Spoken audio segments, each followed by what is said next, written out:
Those are striking terms.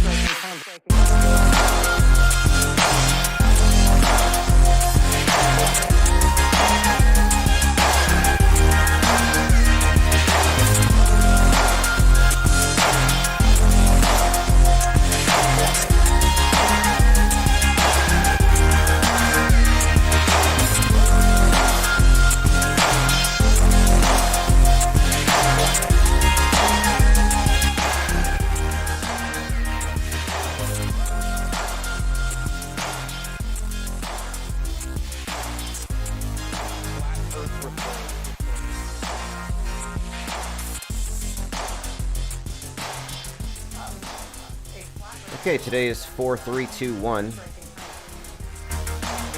This is Countdown to Space Junk Armageddon. Thank you for joining. This is the Flat Earth Report for April the 3rd. And the top story I want to get to is something we've brought up for the last couple of days. We actually started commenting on this before the whole story came out, and we were pretty accurate in our pre-assessment. It's a false flag. And I don't use that term very often, but this is a textbook version of the false flag operation, where clearly I guess you could call them the butthurt Masons, tired of being called out, because all of the major psychological operations, literally all of them, point to the same sets of symbols, which happen to correspond perfectly with the symbols of the Masonic cult. This is just a fact. We demonstrate this again and again, which we will do again today, because every day is just more of the same, and it's the patterns that we're pointing out. And it seems like people who are recognizing patterns are in the crosshairs of Big Brother. So, top story, Flat Earth Arsonist is a false flag. The story of Benjamin Orion Carlson Coleman. I mean, that name. Benjamin Orion Carlson Coleman. What do you think when you think of Orion? You know, the belt, 3 stars. He does these 3 fires, and I think it's all highly ritualistic, and you're probably going to agree with me by the time we're through with this. Like, I'm inclined to think this is a Mason. This is a self-inflicted wound, dressed up as a conspiracy theorist. But we'll see, because the Daily Beast has done a little bit of digging into this, and it's getting interesting because of who this individual ties to. But my thinking is that this is intended to create fear about the conspiracy theorists or the flat earth super spreaders by creating the perception that they're dangerous to society, not just in the fact that they won't wear their masks and they won't get their vax, they won't take their medicine, but they won't censor their opinions. So this is from the Daily Beast, and you got to look at the art. I mean, where did this graphic come from? I'd like to know who they contracted to create this piece. This is a flat earth under a dome with a Masonic symbol on top of it, and then fire. I mean, it's just a cartoon. This is from the Daily Beast.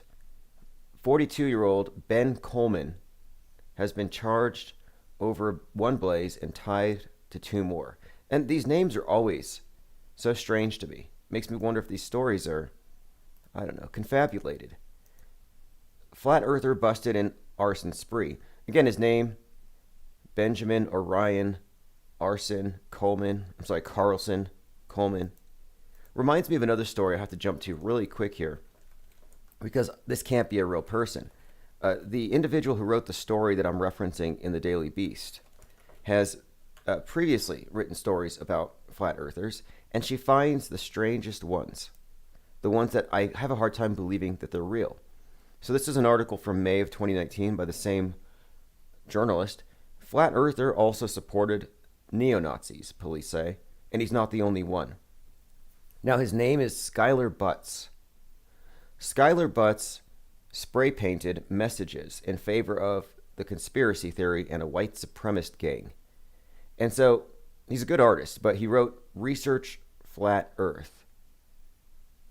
Research Flat Earth. It says here, Skylar Butts is accused of 30 incidents of vandalism on federal land near California's Parker Dam.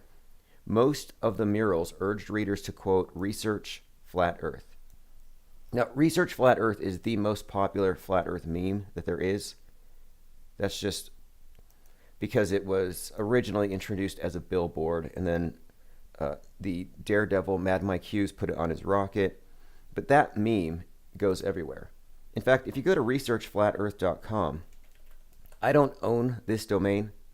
However, if you go there at the very top, you can subscribe to this channel and a few other channels that are probably worth looking at, but they put ours on top. So whoever owns that domain, I appreciate that. Again, Research Flat Earth.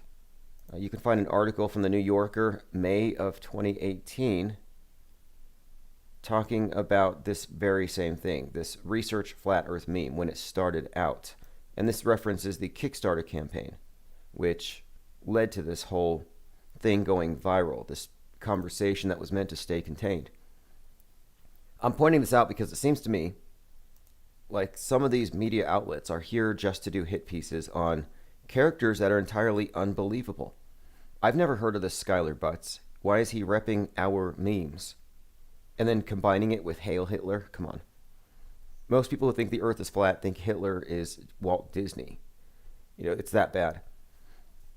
Okay, less than an hour after 3, and okay, 3 is very significant to the Masonic Lodge, 3 degrees. First degree initiated, second degree passed, third degree raised, which sounds a lot like burning, but third degree is where they kill you and raise you from the dead. After they hit you in the head with a hammer, because Masons just sit around eating steaks and making jokes, getting away from their wives. That's all it is. It's just a men's club, right? But they ritually kill each other. This is from Ben Coleman, quote, "I just cleaned 3 satanic clubhouses and nobody could do anything." He posted on Tuesday morning. Right, because if you're trying to get away with a crime, you're going to post about it on Facebook, right? Coleman, 42, has been charged with arson.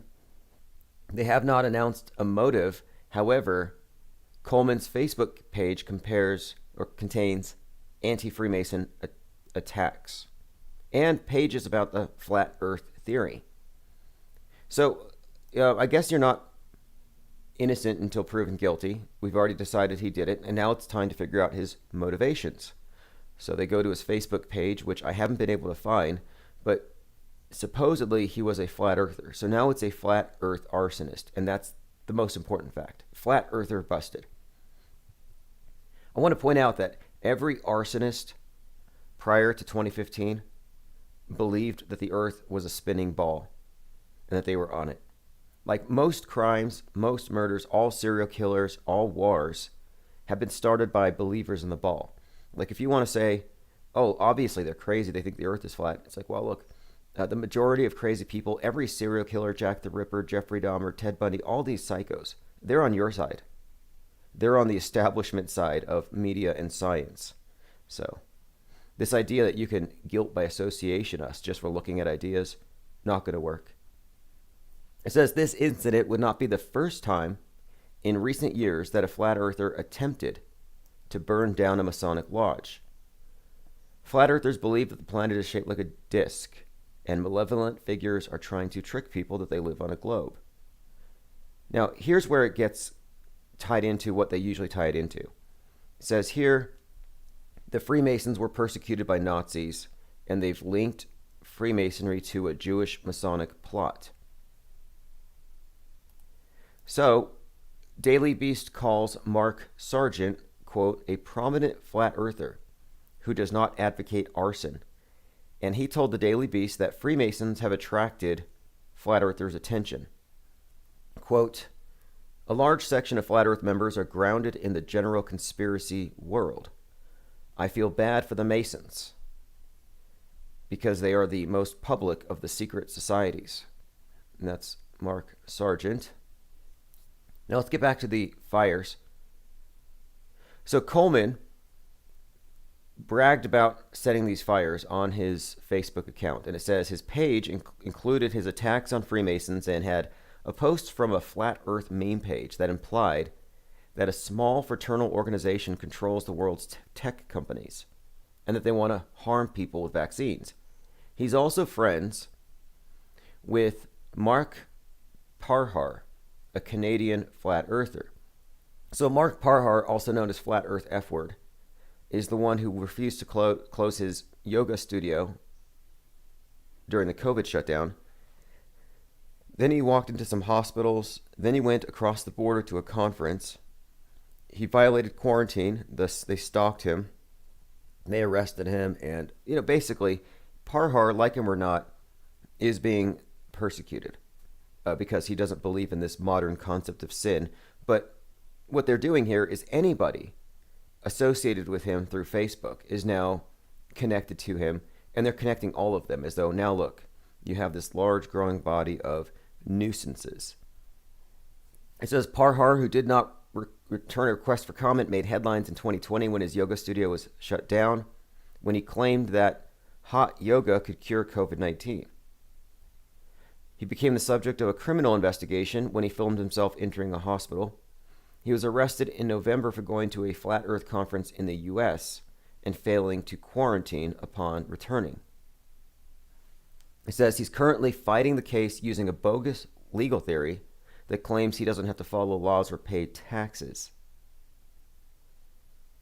Okay, so I'm moving forward a little bit to the actual fires, but I just wanted to bring all this up. This is the Daily Beast covering it, and the Daily Beast hates flat Earth. They really do. They have a hate affair with the whole topic.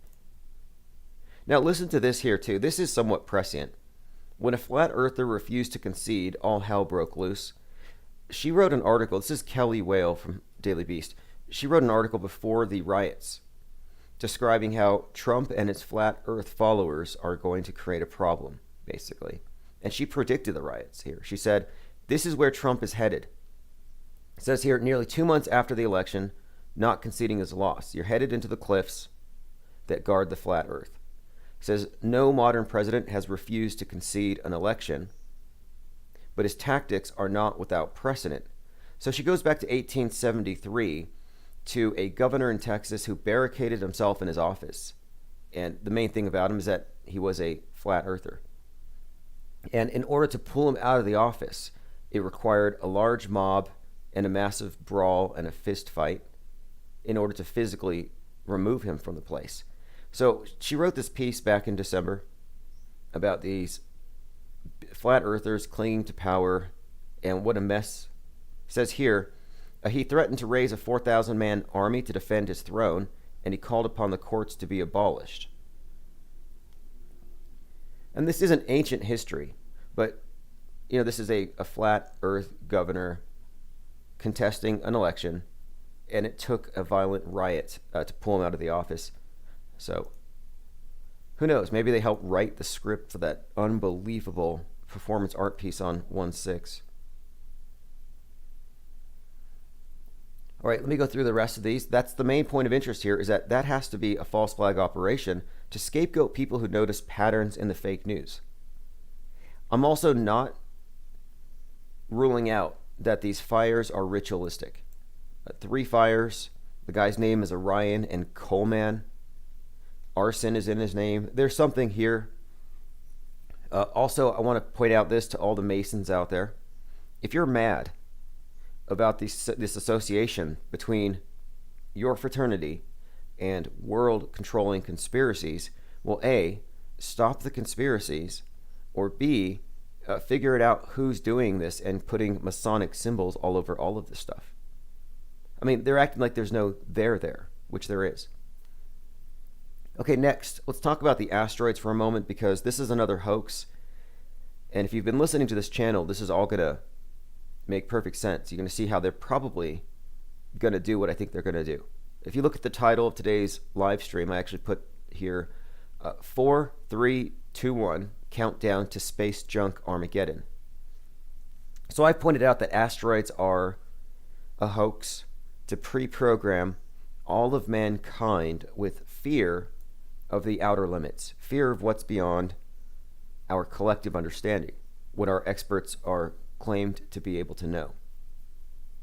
So I happen to believe that asteroids is just an updated version of icebergs, another nonsensical myth used to curtail the desire for outer exploration.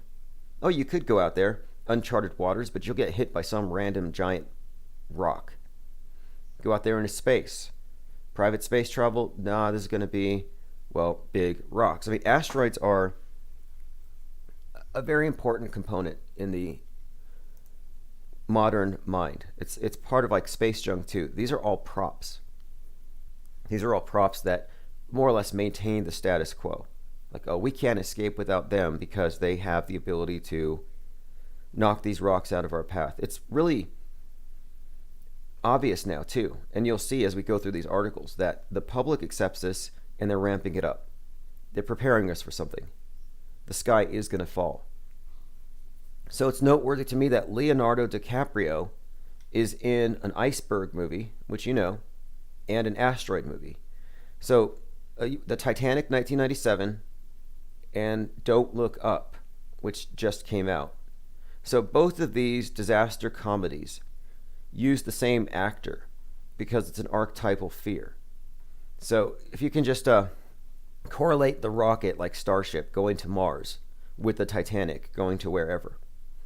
So they're going through the abyss. They're going through the area where now they're vulnerable and they're isolated. The Titanic gets hit by a big chunk of ice. There's some kind of an analogy here by using the same actor. So the association of the iceberg with Leonardo DiCaprio is now being applied. It's being transitioned to this Don't Look Up film. So Don't Look Up, Jennifer Lawrence, Leonardo DiCaprio, two low-level astronomers attempting via a media tour to warn mankind about an asteroid that will hit the Earth. Now, I call this whole thing NASA does with the constantly telling us that rocks are falling. I'm like, this is the Chicken Little story. And it really is. The sky is falling, global warming, asteroids. Even, I mean, look, these are all stories that are meant just to keep you, I believe, programmed into fearing what's beyond, what's out there, what's beyond your limits, beyond the parameters that have been set for you. So I've made this connection recently because there have been a number of high-profile stories involving objects falling from the sky. Space junk over Queensland, space junk over Seattle, plane parts landing on homes in ways reminiscent of movies about plane parts falling on homes. Stuff falling from the sky is the new COVID. There's a movie on NBC. It's a TV series called Debris. Every piece holds the power to change our world. Now that notion correlates pretty strongly with the COVID thing, with the pandemic, that a virus, one little piece can change the whole world. Debris is about stuff falling from the sky after space wars. So aliens come, but thankfully Space Force takes them out. But chunks of spaceships are falling around the world. And if you find a piece, well, it'll give you magic powers, alien powers. But then the contact tracers, who are the main characters here, will go find you. So you have contact tracing because every piece can change the world.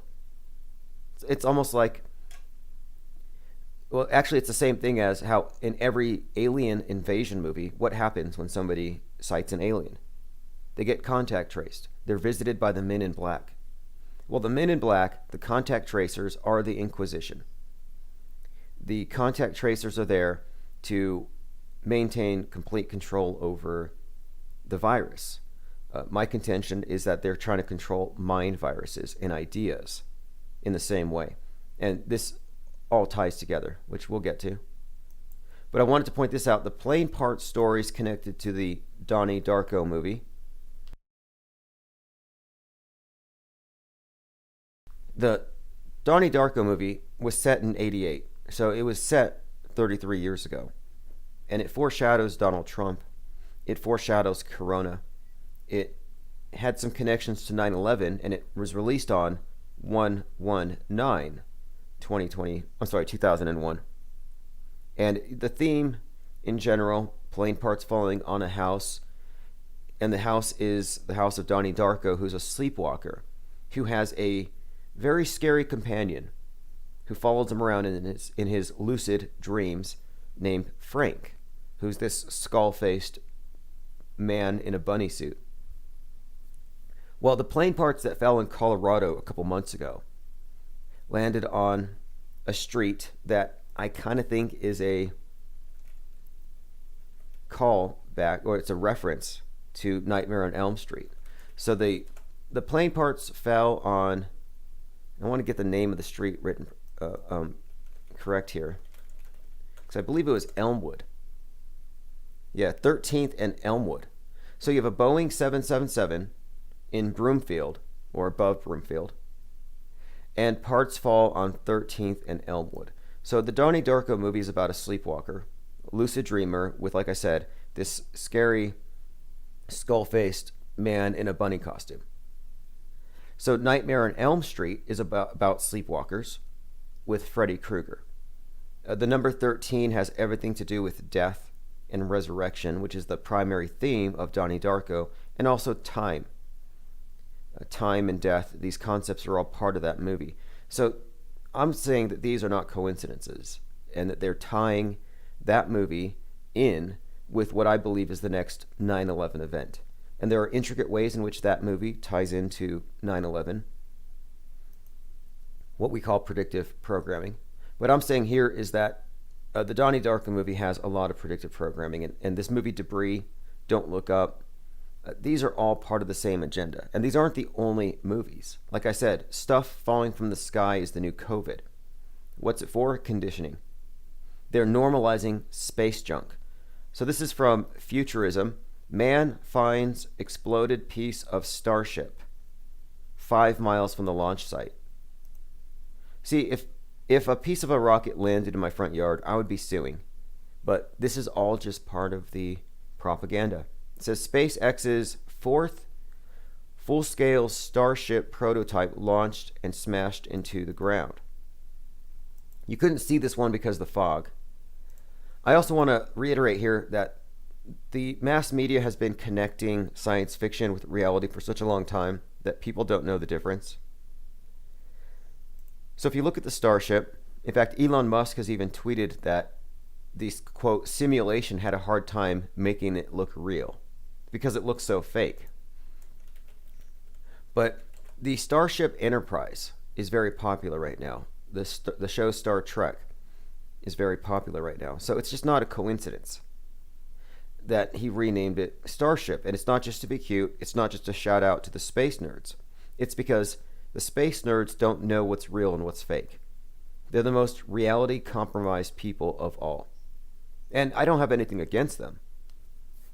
In fact, one space nerd would be Mark Gould, who's behind an effort to raise $250,000 to go on a flight with Virgin Galactic along with a flat earther. Now, I don't mean space nerd in a negative way, but he dresses up like Spock when he's DJing. So they're really into this outer space culture, is what I should say. So these outer space aficionados don't know the difference between reality and fiction, and that's fine. You know, they laugh at people who don't believe establishment science to be an accurate portrayal of reality, and they think that you're disconnected from reality. I mean, the feeling is mutual. But facts are facts, and the fact is there's no evidence that any of these rockets are anything other than magic tricks, just props. That these aren't actually craft that will take you to another world. You're welcome to prove me wrong, and if there is any truth to it, we'll see soon. But let me go ahead and show you an example before we go any further. Metabunk's Mick West uploaded something, and I think this is very eye-opening. Because rear screen projection is how they fooled the world before, where there's a screen and the actor's in front of the screen. It makes them look like they're in a different place. But at the base of the screen, you can usually see. There's just indicators. Well, the new form of rear screen projection using high definition LED is impossible to detect. So I'm going to show you some footage posted on Twitter by Mick West of Metabunk. I'm going to just play a clip, and what you see is a plane, an airplane at a cruising altitude above the clouds.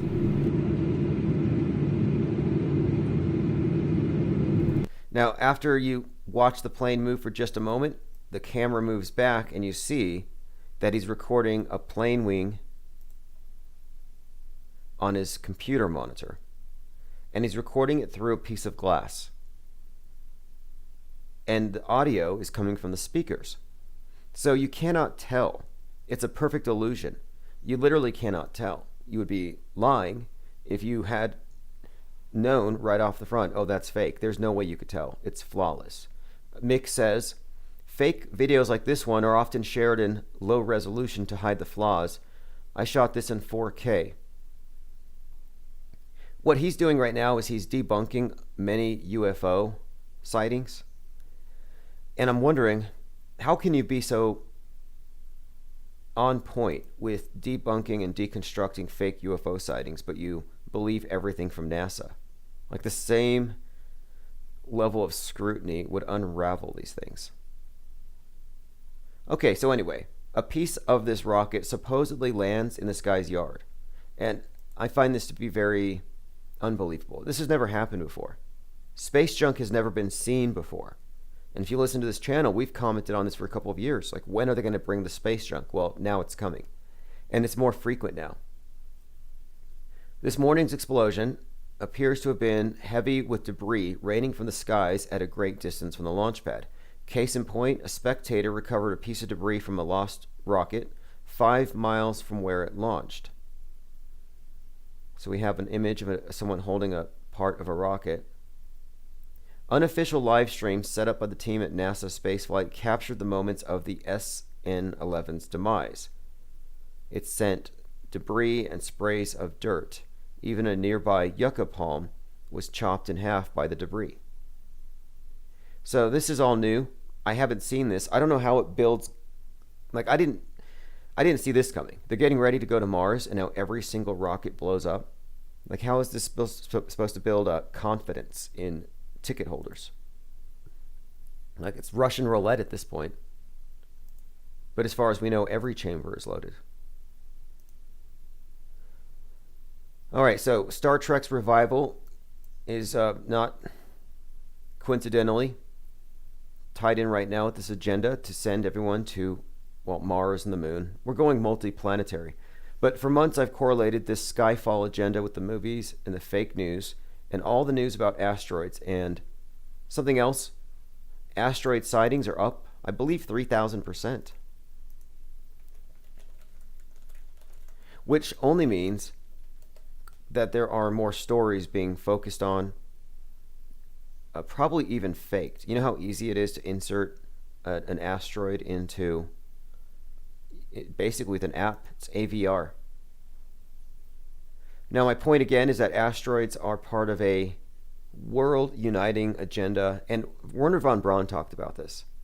You know, he talked about there would be some different agendas used to move the world into a single order, and one of those would be asteroids. Okay, now, I've been pointing out this correlation between asteroids and the icebergs because I believe these are props to control our perceptions of terra incognita. The area we don't know is now a minefield. I think that's the real purpose to it. I think a lot of what we see in the media is to remind us that there are things to be afraid of. So now listen to this. This just came out yesterday because I thought I was the only person correlating the Titanic with asteroids. But listen to this. This is from irishtimes.com. Was space weather the cause of the Titanic's disaster? So the argument is that the ship's impact with an iceberg may have had something to do with space weather. Now, space weather is something that they have also just recently introduced. It says disturbances can enhance the solar wind that interact with the magnetosphere, which has consequences for navigation. Long before GPS, geomagnetic storms sparked by solar activity were causing difficulties for navigators. So this article is just suggesting that there was a coronal mass ejection or something which caused this thing to wreck into something it would have otherwise steered around. Now listen to this. It was on April 14th, so we're almost at an anniversary date. It says near April 14th, midnight, 1912, an SOS was sent out from the Titanic giving its position. And it compares that position to where it finally ended up, suggesting that they made an error. And yeah, it was probably caused by space weather. I didn't want to read this, but this is gross space humor. This is really just bad. And I know Bill Nye must love this stuff. Neil deGrasse Tyson. I almost don't want to read these headlines. I don't want to read these headlines, to be honest, but I kind of have to, because I'm explaining what we're told is science is really just a horrible, bad joke. And we're constantly describing how much of it is symbolism.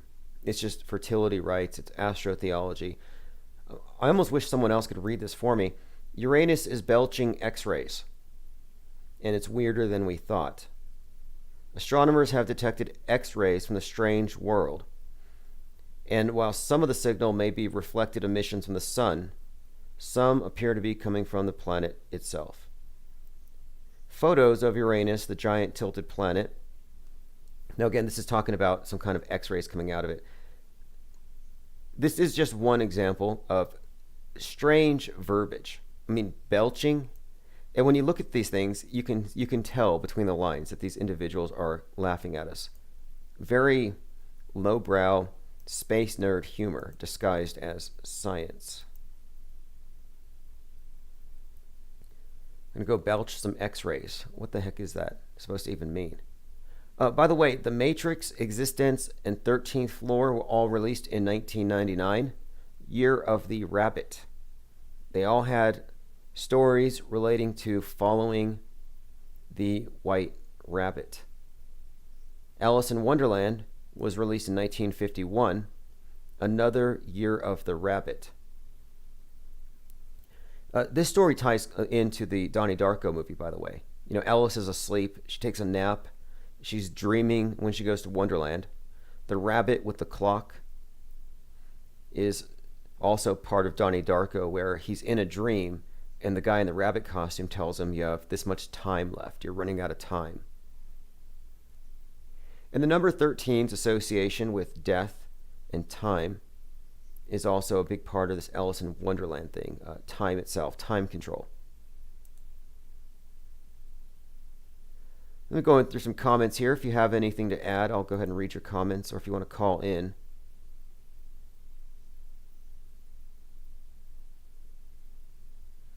Someone says disturbances in the vacuum. Right, disturbances in the vacuum of space.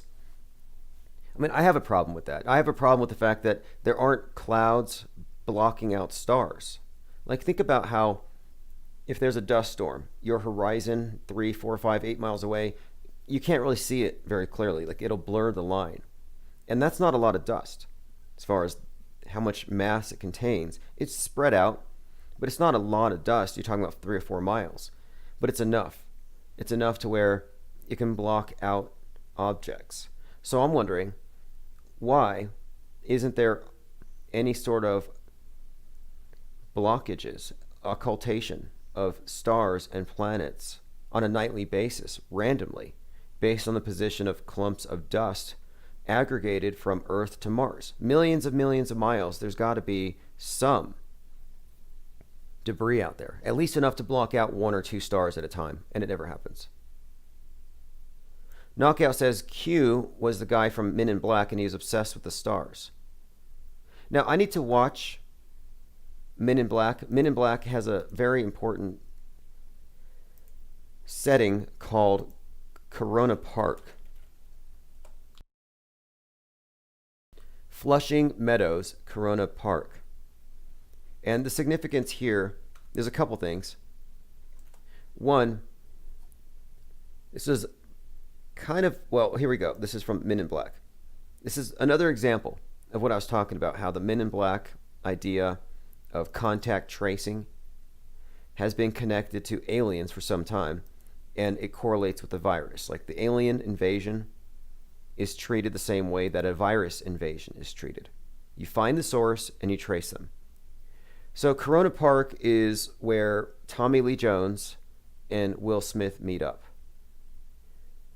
Flushing Meadows Corona Park, it's a public park in New York located in northern Queens.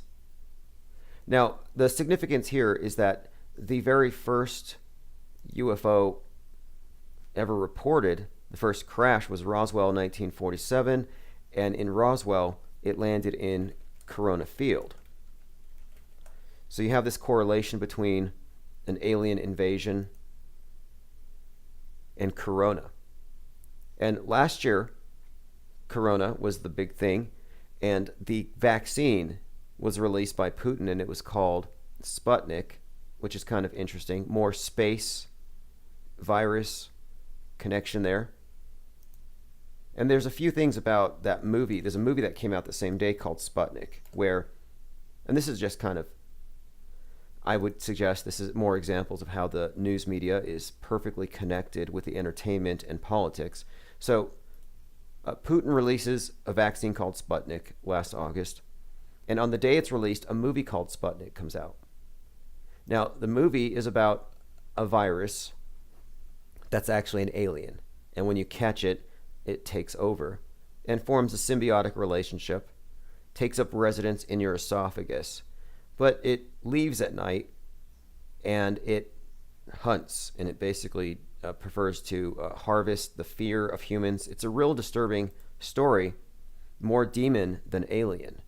But again, the correlation here has been made between the invasion, the invader of the Earth being, well, possibly a virus, but they've correlated these things, the virus with an actual scary humanoid alien. And one more thing on this point. So last year, there was a comet called C19, or Comet 2019, or Atlas.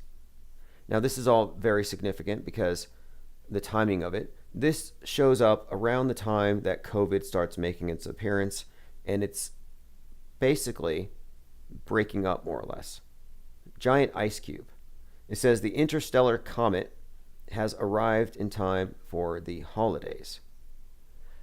So the correlation here, of course, is COVID-19, and then you have a comet, C19, and then you have 19 hijackers 19 years before. So what is the correlation here? Well, the comet called C19, COVID-19, 19 hijackers. There's a pattern for sure. So a couple of other things. It's called Atlas. Well, Atlas, in the book Atlas Shrugged, he drops the ball and the world goes dark. So if you read Atlas Shrugged, and you might have enough time before Space Junk Armageddon, if you make it to the end, the main characters plunge the world into darkness. They shut everything down. So I find it really interesting that this C19 comet passes. It's called Atlas, kind of breaks apart, like Atlas shrugging, and then the world goes dark because of COVID. Listen to this. Did COVID-19 come from space? Few have probably noticed throughout the world that this column is refrained from acknowledging the ongoing COVID-19 pandemic. The reason why is that this column is reserved for astronomy and space exploration, and thus the current pandemic is irrelevant in that regard. But what if this is not the case? Is there a connection between the cosmos and plagues and highly infectious diseases? So there was some correlations made early on. It says a few scientists today believe that COVID came from space. The accepted source location is Chinese city of Wuhan, but this is from before it was cemented into the news. But it says, for now, the comments are presumed innocent. But it does say here that, quote, some believed it was linked. It was linked from debris from the comet that came from an observed fireball meteor that landed in Wuhan on 11 October 2019. So they have made that connection before. C19 caused COVID-19. Atlas Shrugged.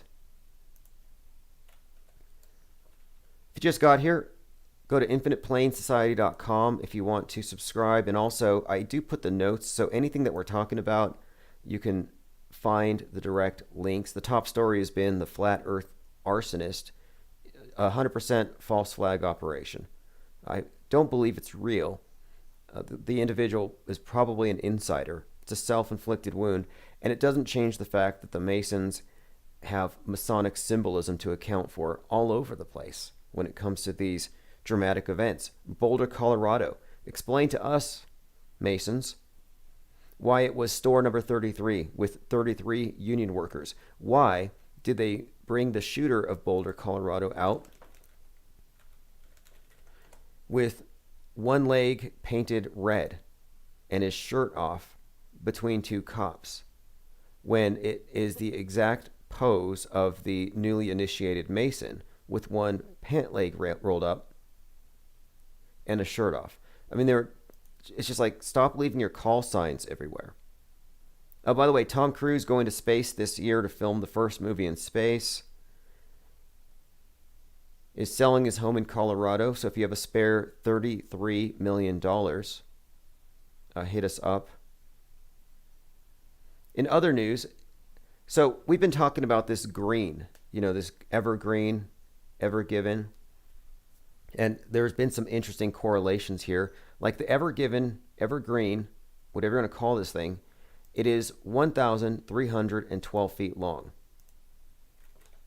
Now, it's been freed from the Suez Canal. And someone else pointed out the interesting coincidence of Dr. Seuss being canceled and then the Suez Canal being blocked. Now, listen to this.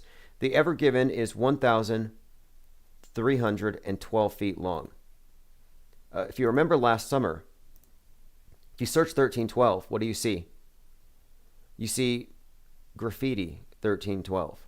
Last year, BLM was chanting 1312, which stands for ACAB, or All Cops Are Bastards. So this was being chanted by the protesters all summer, spray painted all over everything. So again, the meaning of it is, if you ask me, that there's a correlation here with the boat Ever Given is this.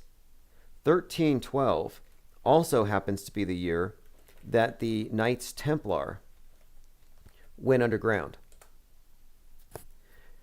The order was active until 1312 when it was suppressed by Pope Clement V. So they were active from 1119 to 1312. They went underground, came back. Now you can find images of them before they went underground burning at the stake. This is all part of the symbolism of the phoenix. If they were really burned at the stake, I don't know, but I happen to think this is all very symbolic because they're burned, but then they come back. So 1312, they come back. This is referencing the revolution, the reset. You burn it down, build back better. So these street marches that we see and these protests are all controlled by the same order. They're controlled opposition. We say this all the time. Well, who do you think controls it? So the fact that they're chanting 1312, it's not because they hate the cops. I mean, they do. But it's because they're being puppeteered by the people who control even the cops. So 1312 is also referenced with the Ever Given. Same call sign. I'm suggesting that this is referencing the revolutionary secret societies and their perpetual cyclical revolutions. And that's what the Phoenix means. That's what the reset means. It's what we're living through. That's what green refers to, the green revolution. So Ever Given, evergreen. Also, there's a few things about this that pointed to this color. That's kind of what I want to focus on, because the first deaths of COVID were in King County. I believe that was at Evergreen.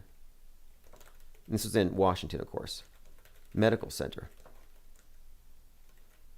So many of these things tying together, and I'm putting my notes together here because I'm painting a picture here. Like, for example, we have an individual crashes into the White House, or tries to. He crashes into the Capitol yesterday, and his name was Noah Green. Nation of Islam character. You know, the blue pill politics version is he's a radical. He's doing this as some sort of a martyrdom attack or whatever. But I'm suggesting there's symbolism here. So his name is Noah Green. Well, the significance here to me would be Noah is the name of the guy who warns of the flood, symbolized in the Bible by the dove, because the dove goes to the ark to tell him you can go back to the land. So that's Noah. Now, if you look at NOAA, spelled NOAA, which is the National Oceanic and Atmospheric Administration, their logo is also the dove. But this is the group that works with NASA to tell us that the world is going to flood because of our, well, abuse of the environment, our wickedness, our sin, our carbon footprint. So NOAA refers to the flood. Well, global warming, as you know, is a hoax. It's all part of this eco-revolution, or the green revolution. The green revolution is a cover for communism. Everyone knows this. Watermelon Marxism. Green on the outside, red on the inside. Greta may not know. The low-level useful idiots may not know that it's all just a big power grab. It's the green revolution. So NOAA green, kind of interesting. Also interesting that yesterday they found a green rock on Mars. What's up with this weird-looking green rock on Mars? NASA's Perseverance rover is studying a strange rock. So they find a green rock. Lots of green in the metascript. And then I have to bring this up because this was something we saw last year. And this had to do with when the British Chancellor, his folder, changed color live on TV. Now, you may remember this from last year.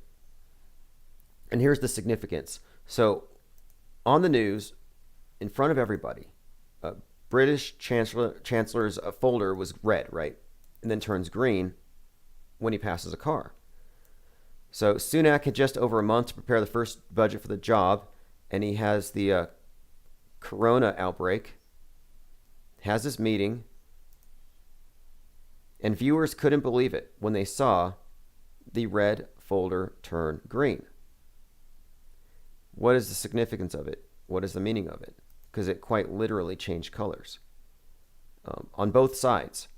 So it couldn't have been a reflection. It couldn't have been a camera angle. He couldn't have flipped it around from one side to the other. Now, here's something else too. The anchor woman covering the story talks about the green budget when it changes color. So this is just one of many examples of real-time media manipulation. Sky News viewers turned detective over magic color-changing folder. Rishi Sunak's first budget folder switched colors.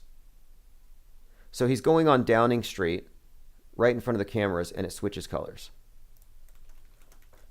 Now, there's a couple of other things about it, but the red to green, very significant. It's also, I have to point this out with the Mars thing. Well, Mars is the red planet, but what do they want to do with the red planet? They want to turn the red planet green. They want to green Mars. Now, here's the thing. It was a 33 billion euro plan.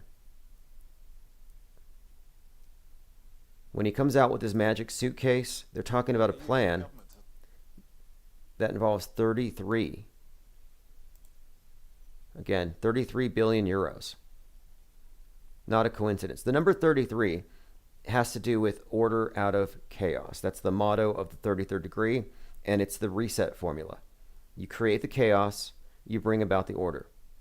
New UK economic plans, 33 billion euros to save jobs. Again, this is all the eco-revolution. Speaking of the Capitol crash, I didn't spend too much time on it, but we do have a couple of witnesses that show that there's no blood, and the body is clearly some type of a dangling dummy. Totally staged. The arms and the legs are dangling off the stretcher. Suspect was shot. Here's a clip from Fox News where obviously this is a staged operation. Commenter here says, with my 12 years of experience as a paramedic and a registered nurse, and I see this a lot, the paramedics and RNs see through this stuff before anybody. That's not how you do CPR. It looks rubber.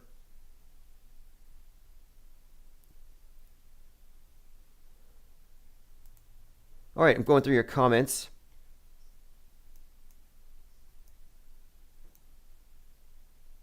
A comment says, do you take Skype calls? Yes, I do take Skype calls. If you want to call in via Skype, I will put a link in the chat. We have the phone number 833-311-1984. Actually, if you go to timosman.cc, I have my Skype number on top. So it has the phone to call in and a Skype and a few other links. So timosman.cc is in Chief Crow. Ready or Not says the little green people come from the red planet. Interesting. Well, these colors mean everything. We're talking about Kabbalistic magic in addition to just regular propaganda. The symbolism is quite literally everything, and it's very consistent. Those of you who follow this channel know, as we've been following this story, this space drama as it unfolds, it's 100% scripted, and it correlates with entertainment, everything that we have been conditioned to expect. And one of the reasons why I put 4-3-2-1 countdown to space junk Armageddon is that just based on the previous few years, I think we can tell what's about to happen. Right before 9/11, there were a spate of movies having to do with buildings falling, stuff blowing up, exploding planes. Every other scene was an exploding airplane. And then what happened? 9/11. Right before COVID, there were tons of movies about viruses, movies, books, video games. And then we have a 5-part documentary on Netflix called Pandemic. And then it happens. I'm finding more and more videos like this. So if you're watching. Ali o cara acabou só com a roupinha dele mesmo, com o cara que... This is a video of individuals in PPE digging graves, but all the surrounding crew are not wearing masks or PPE. So it's clearly staged, and it's probably being made for the news. And I've been seeing a lot of videos like this. A lot of videos showing what look to be movie crews not wearing PPE. In fact, Joe Biden, weirdly, a few weeks ago, handed his coffee to a reporter. And the reporter kind of backed away because she didn't want to be seen on camera because she wasn't wearing a mask. And Joe Biden and Jill both were. The public has so much cognitive dissonance, none of this stuff will make any difference to them anyway. I think it's a little bit too late. Okay, let me bring this up. I have grave diggers exhuming bodies to make space for COVID victims. Now, this isn't making any sense to me. Maybe I'm bad at math.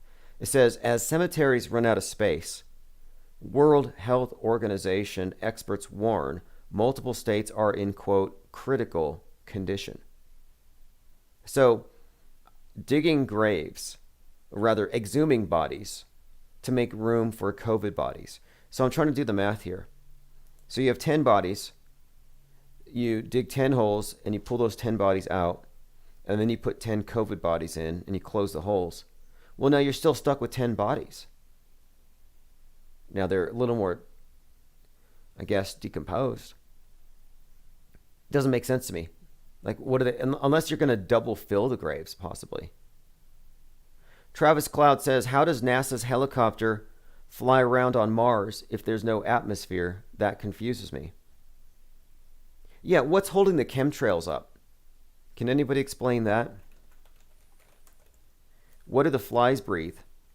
Or the squirrels? There's so many questions I have about Mars. A NASA satellite spotted a strangely prominent pattern of long, sinuous clouds. I'm going to try to find it here. There's chemtrails on Mars. That's the story here. I've seen them before. I've seen them in the sky.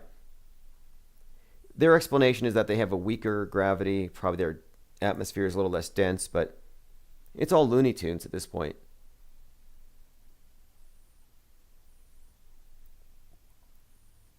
Helicopters on Mars, though. I was actually listening to Michio Kaku talking about this. And he's got a new book coming out, by the way, about his 1-inch equation. Fascinating stuff. But it's because the rover is so much more limited compared to what a helicopter can do.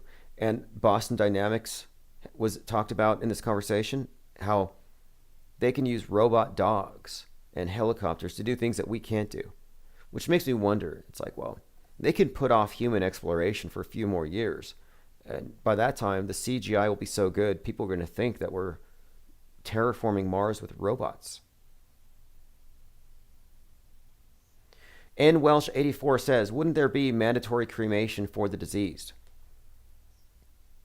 Interesting point there. Early on in the COVID outbreak, they were claiming that Iran was doing mass burnings and China was because they couldn't bury them fast enough. All lies, all fake. The idea that the skies are turning black because the crematoriums are overworked, all lies. Crematories use afterburners, so there is no black smoke. But the idea that you would burn them, no, not at all. In fact, this is something too. I called this out, and the WHO must be listening to this channel. I was a licensed embalmer and decedent transporter for a few years, and one of the things that I had to study, of course, was the transmission of diseases. I did the same thing in the Army. I was NBC, nuclear biochemical, and we were taught about this stuff, and everything that I'm seeing today is wrong. The decontamination procedures are wrong. The way that people go into stores and out of stores, it's not how you would really do it. It's all wrong. But the idea that you could catch a disease from a body, well, this is from a WHO site. It says, one of the issues raised by H1N1 has been the management of bodies of people who have died during epidemics. And so they have these guidelines. And it says, HIV remains active in dead bodies kept at 2 degrees Celsius for 6 to 15 days. Influenza remains in the environment for only 1 day. Therefore, if the necessary basic hygiene and biosecurity measures are taken, dead bodies will not transmit diseases, even when the cause of death is related to infectious disease. So this is a non-issue. You're not going to catch it. However, this idea that people were dying by catching the disease from COVID, well, it turned up to happen in the news. They were reporting on it. They were saying people are catching it. But listen to this. Dead bodies do not pose health risk in epidemics. Dead bodies do not cause epidemics. 2013. Funerals.org. Dead bodies and disease. The danger that does not exist. So prior to 2020, it was known that you don't have any risk. But now, even though it says there's no evidence that corpses pose a risk of epidemic after a natural disaster, this doesn't stop the media from spreading that fear and the idea that they have this overwhelming, growing pile of bodies all around, that they have to fill up these freezer trucks, they got to dig mass graves. All lies, quite literally. And the hospitals were empty. That's not even a secret. The hospitals were empty. It's one of the things that caused a lot of people to snap out of this trance and to recognize it was all just a power grab. The ocean levels are not rising. Rocks are not falling from the sky. And they completely bamboozled the world. I mean, this was a global psyop. Very successful. Travis says, I read that in Sao Paulo, they were excavating graves to make room for COVID deaths. Like we're running out of space. Totally fake, like I said. And there was some investigation in this direction by Project Veritas. And they were calling funeral homes. They were calling funeral directors and finding that, no, there's no influx of patients, of bodies. There was that story, speaking of stuff falling from the sky, where an asteroid had fallen into a guy's house and he sold it for $2.2 million. So he's a coffin maker. And this is the part that struck me as strange. A few things. This is from November. A 33-year-old coffin maker in Indonesia became an instant millionaire by selling a 2.2 kilogram rock that fell through his roof. And I'm just like, wait a minute. This guy's 33. This asteroid fell through his roof, and now he's rich. And he needed the money, right? And I'm like, wait, why did you need the money? Why did you need this type of financial assistance from heavens from the heavens or whatever. What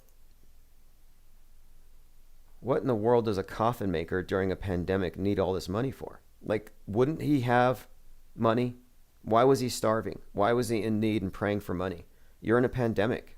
He should have been running out of coffins. That kind of struck me as a little bit off.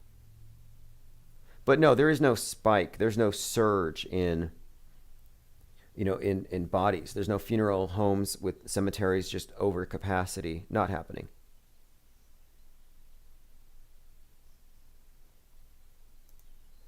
So the Skype number, if you want to call in, I have a couple of different numbers, but let me give you the Skype. The phone number is 833-311-1984.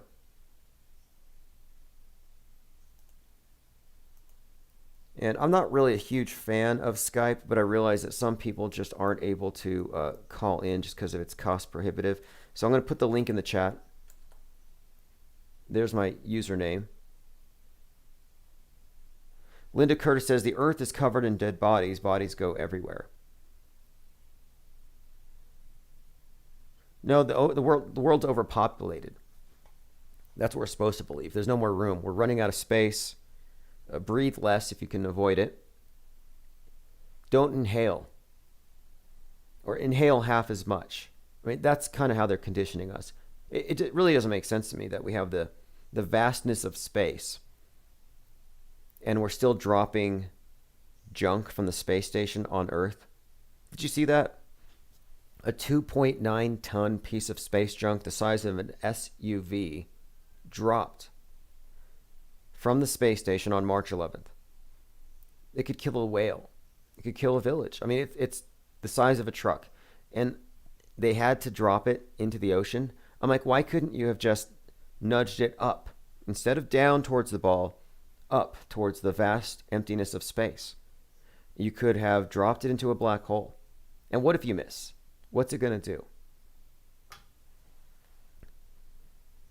You have an infinitely deep, bottomless trash can. But no, you're going to throw it in the ocean. The only place in the universe where we know for a fact there's life, that's where we're going to throw the toxic waste. Dog Lore says, globalist ideologies don't work on the flat earth. That's the brutal truth. That's true. I mean, you can't scare people about global warming if they don't believe there's a globe. The globe is actually a key element to everything else. Even though you don't think about it every day, the shape of the world, the meaning of it is that if they can restrict the amount of land, they've put you onto a game board. This is Westworld. This is the Hunger Games. The Hunger Games is the world that they control, the paradigm. And you can see it in their movies. Westworld and Hunger Games in particular have these constant scenes where the elite are gathered around a circle. And that circle represents our world that they control.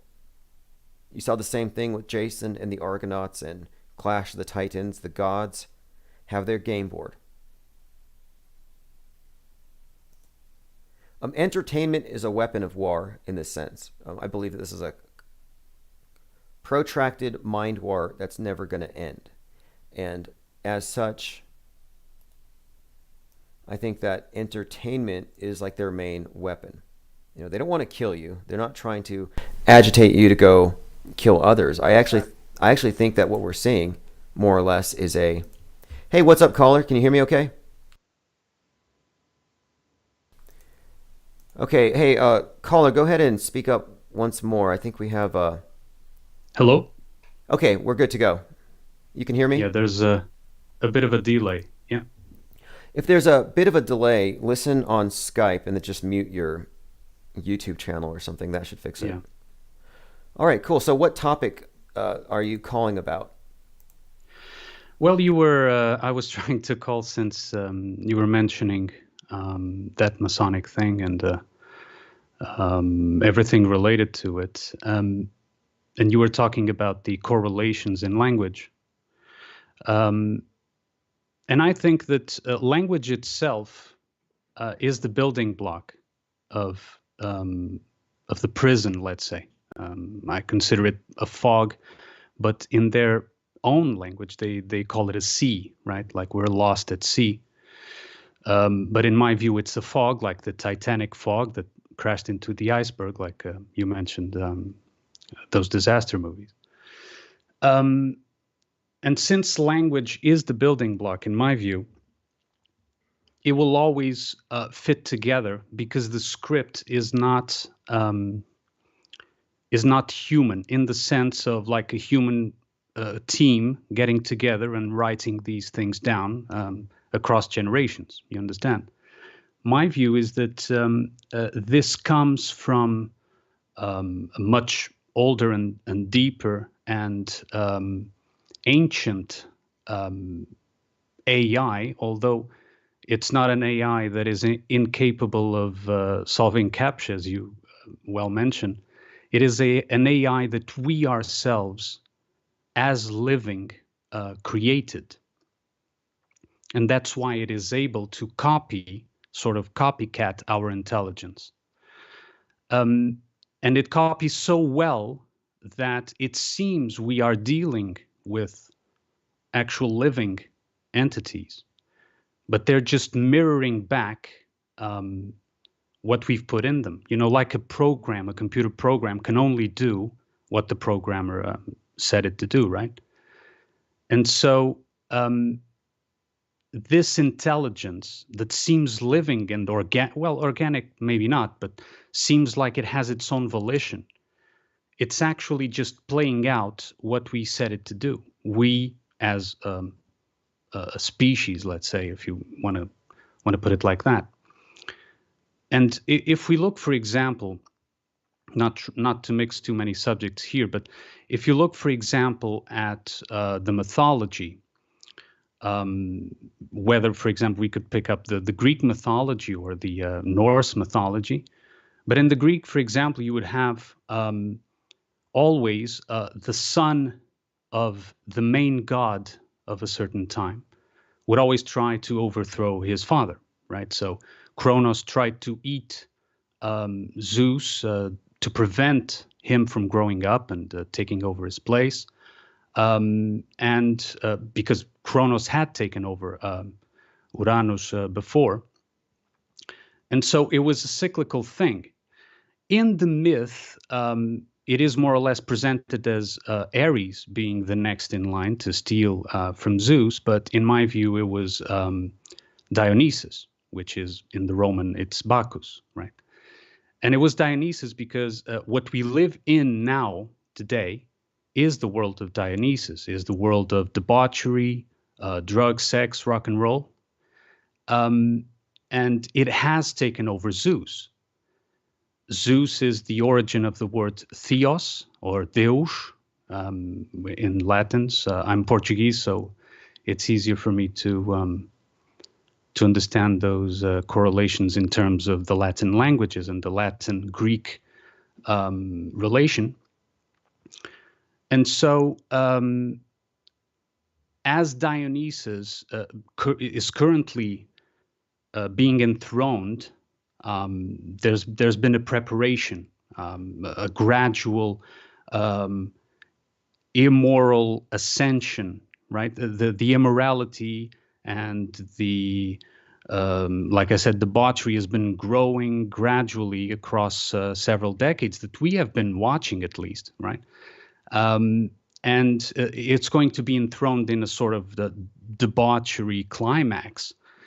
And we see this gradually being implemented by the script itself. But this is, I think, and this is my opinion, which is only worth as that, I don't think that this script is something that is passed on from human generation to human generation, but it's something that has been set sometime in the past. And these people, we can call them Masons or whatever, it doesn't matter.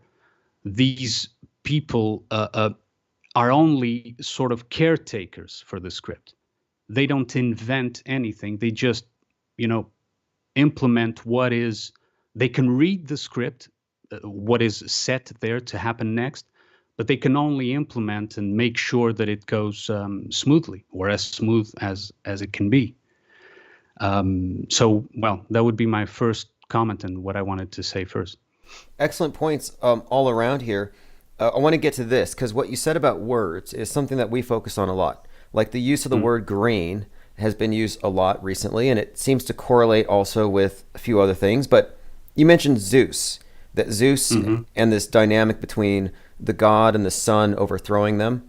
Kind of like I often bring up how Luke Skywalker challenges Darth Vader, who is a Saturn archetype, and Darth chopping his hand off. This is all part of the same cycle. And I'm like, okay, so Zeus being canceled, Dr. Seuss being canceled, Suez Canal, which is Zeus backwards, being blocked. Are these things all connected in your mind? Yes, because like I said, the language itself, we are trapped in a fog of language. One of the things I usually say is the truth speaks no words. Because if it is true, it is self-evident and will never need a description. And words not only act as a description, but as an entrapment of an idea. So when you have a thought in your head, and that thought, you link it to words, immediately it loses power. Immediately it loses, it's like put in a net, right? Because there are only so many words that you can try, like I'm trying now, right, with words, to put some sort of catalog into what you just thought, right? And often it happens that you have a thought and you can't explain it to someone else. Run me through what you thought about again, and you go on and talk for half an hour, and you still can't really touch exactly what you thought, right? Because I am expecting from you as a listener that you describe in words, because it's what we were told or what we were given, right? And especially in these languages, English languages is very problematic in that sense, because it is what has become the programming language, the lingua franca of the world. And so, of course, that when they are going to present the triggers for the script to get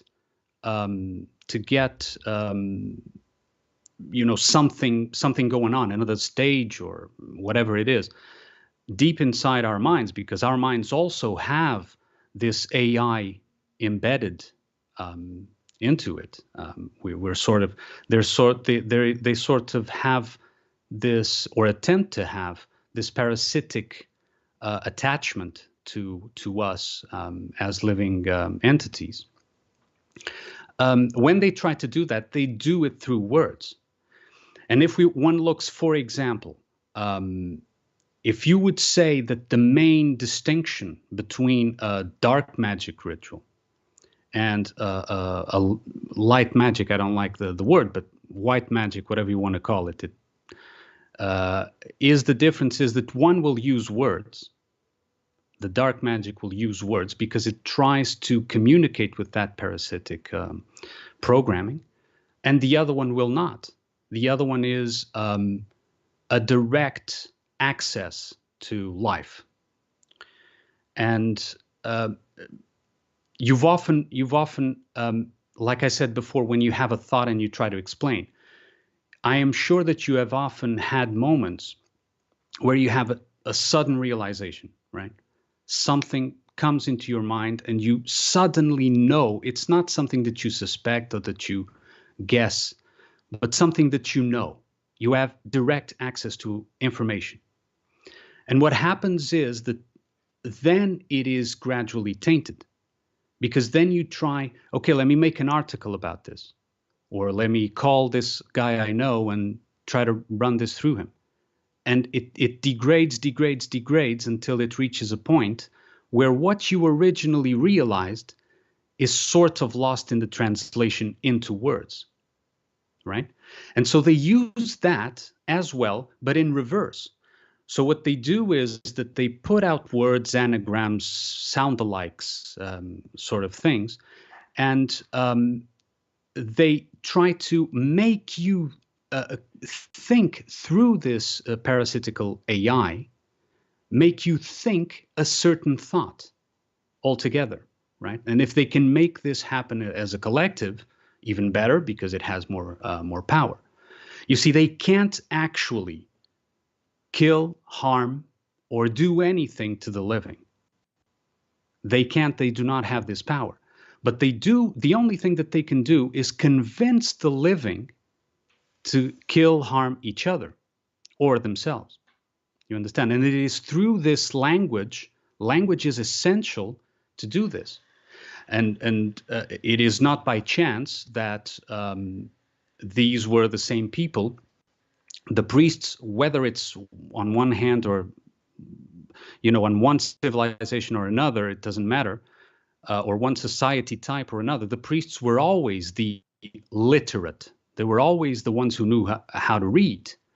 Even clergy, the word clergy comes from knowing how to read. So these priests will always try to make people read things this way or that way, or to learn language this way or that way, or even change language, so that this spell casting sort of thing is made possible. Yes, 100%. The scribes are the writers of the metascript. And I see the media as the distorters, the ones who take the truth and they use words and symbols and storytelling and narrative to put the believers, the ones who listen to it and trust it, into a simulation. And I think the masses are in a delusion. And you used you said language is a prison earlier. And I think that describes it perfectly. I often point to the movie The Truman Show, how the Truman is actually a false man because he believes all the lies from the people around him who are being false. But once he starts ignoring the lies and following what he can see to be self-evident, then he becomes a true man and he escapes.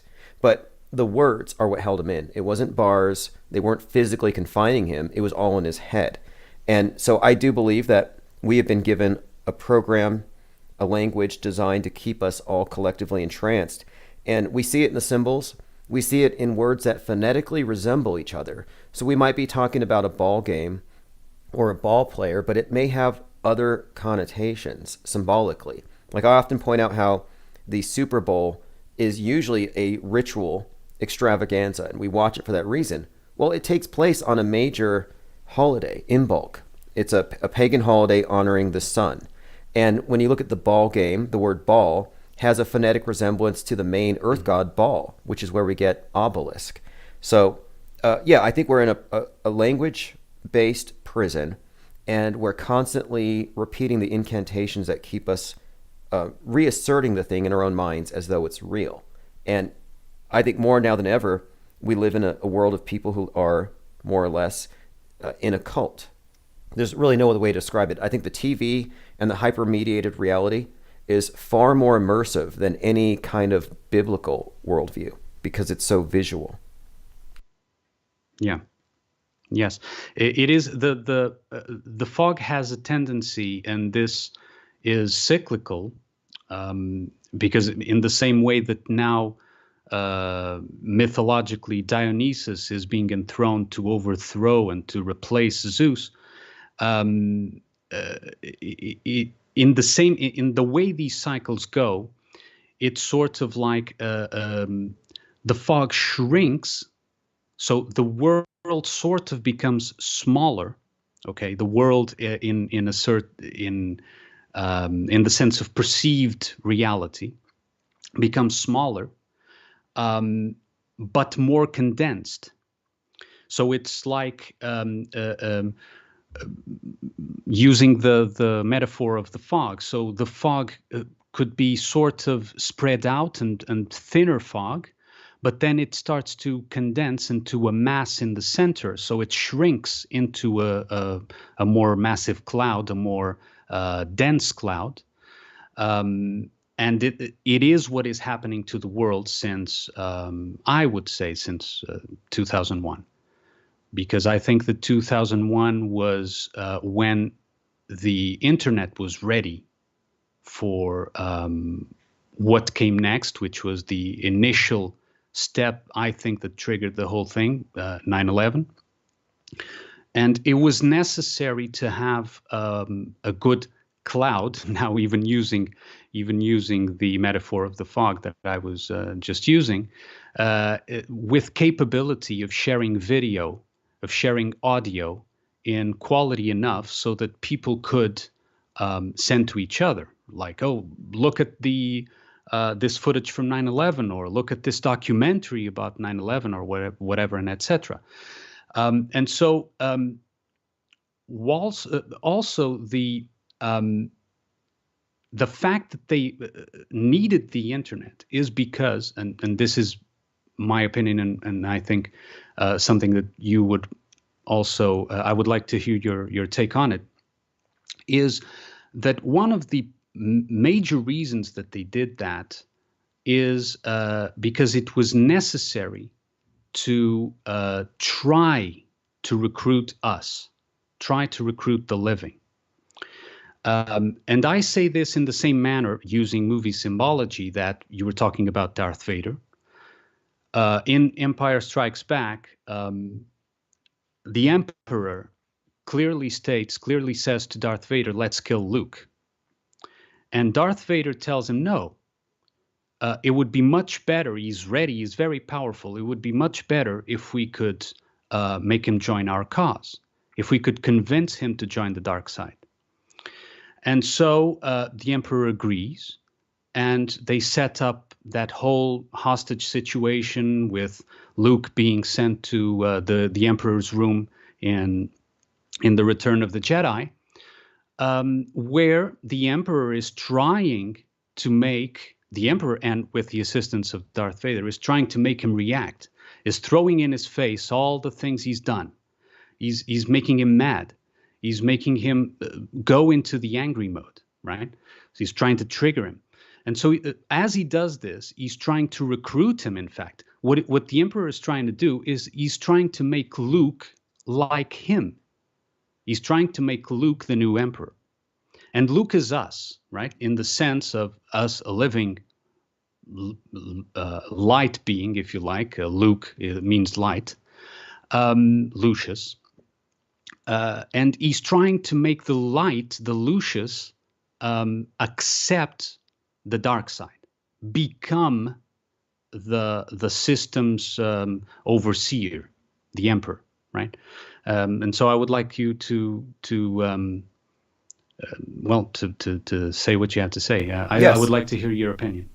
Yeah, this is all very interesting because in this channel, we always talk about this. We talk about the patterns, but also how there seems to be, it almost looks like synchronicity, where am I looking at some organically occurring patterns that appear to me to be meaningful? Is it a synchronicity, or is this structured?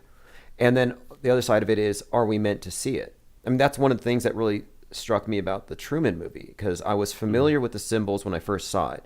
And I thought, why are they putting a symbol of the dog star being the trigger to a man's awakening in a mainstream movie without calling attention to it? Like, it's there visually, but they don't talk about it. So only the people who are already aware of what these symbols mean would take any meaning from it. So I started to wonder, are they communicating with people who can see, and to what end? And I've been wondering, well, what is the purpose to putting the symbols out in front of everybody, putting the stories out as we go along? And I figured it's two things. It's more or less, it's setting our expectations. And then two, I think it's taking advantage of our own co-creative capabilities. Like, I think that we're all collectively on some level manifesting this thing, but a small group has hijacked our collective will, for lack of a better term. If you define your will as your own intentional efforts to modify or create your own world, well, they've hijacked that. And I think they've done so through movies, through film, through ideology, and through words, by shaping our values. So I think it's all worldview shaping. And I think if there is anything at all to this concept of magic, or of man being somehow responsible for the creation or the unfolding of events, then it's been not taken from us, but it's being used. Ours is being used. I think that humanity is kind of like Matrix batteries. I think that's a fair description.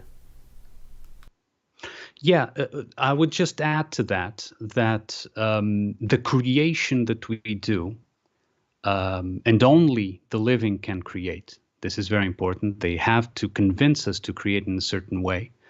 That is the purpose of convincing us to accept the dark side. Let's say. Um, One important aspect is that when creation is done um, in an unbalanced way, or unbalanced isn't the right word. To use words to explain this is hard, and but let's use unbalanced, and then you try to translate your own way. When creation is done in an unbalanced way, it leaves behind a sort of, or it co-creates besides the end result that you wanted to create, or that you thought you wanted to create.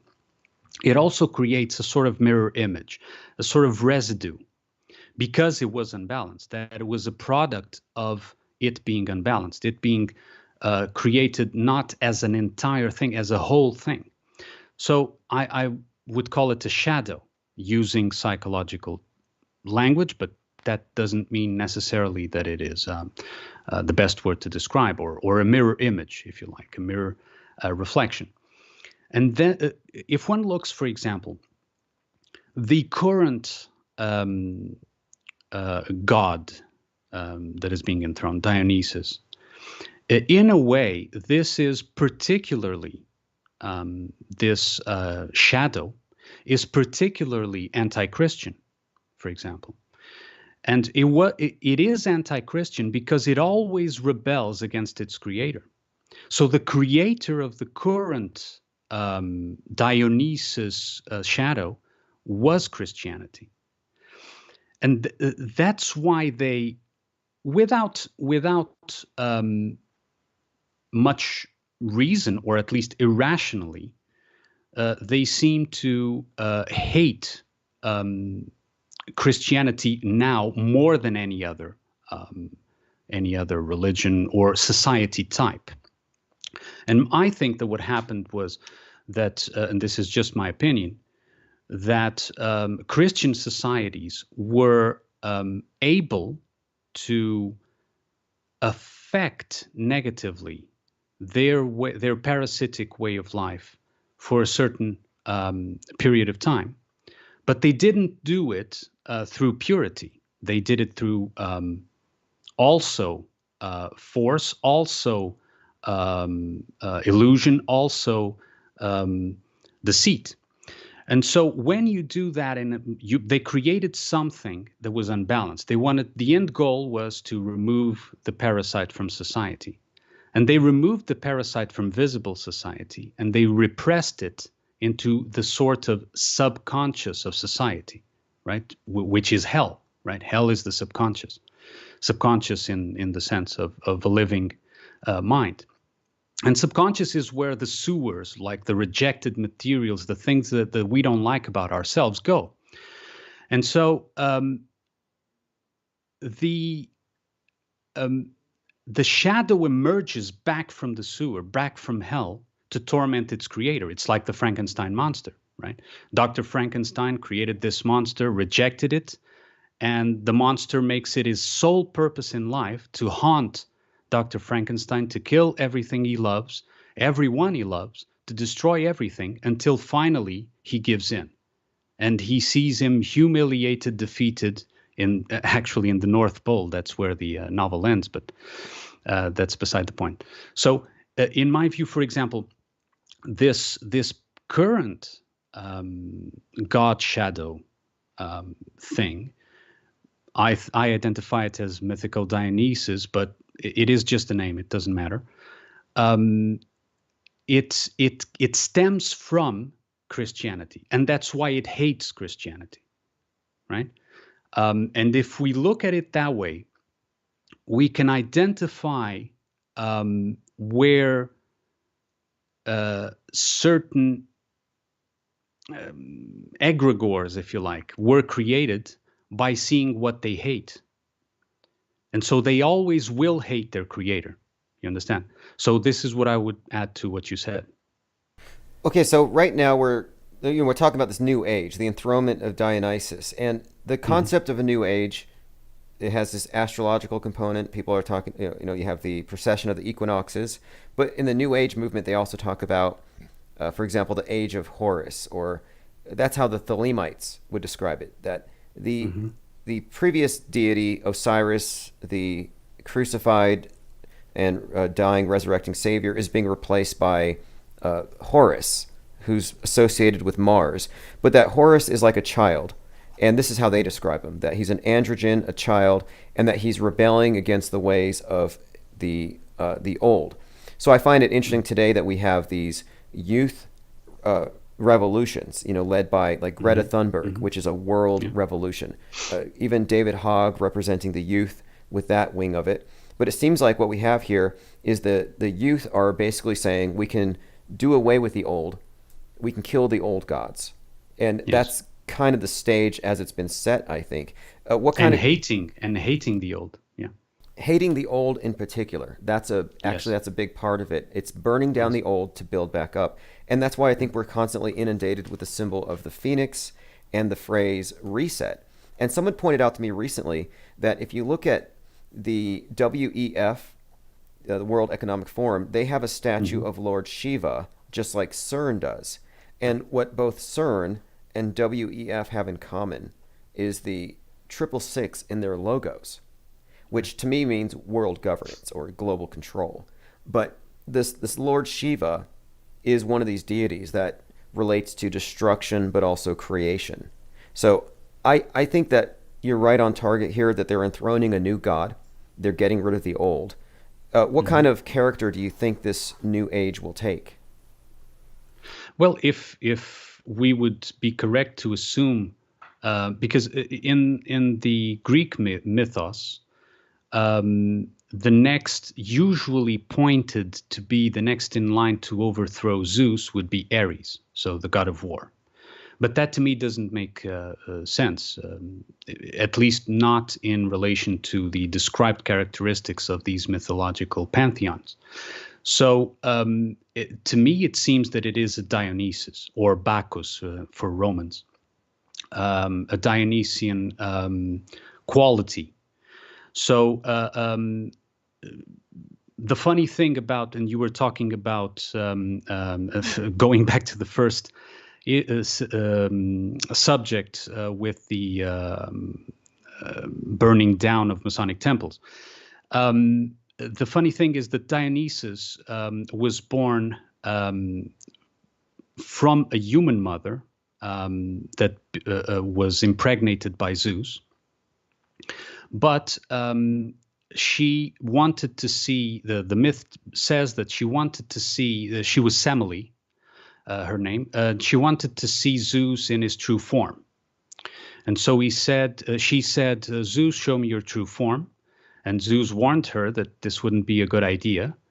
But she insisted. So he went ahead and showed her his true form. And she was burned to death by just seeing his true form. So she was completely consumed and gave birth to Dionysus. And so this, again, this repetition of the concept of burning down to give birth to the new, right?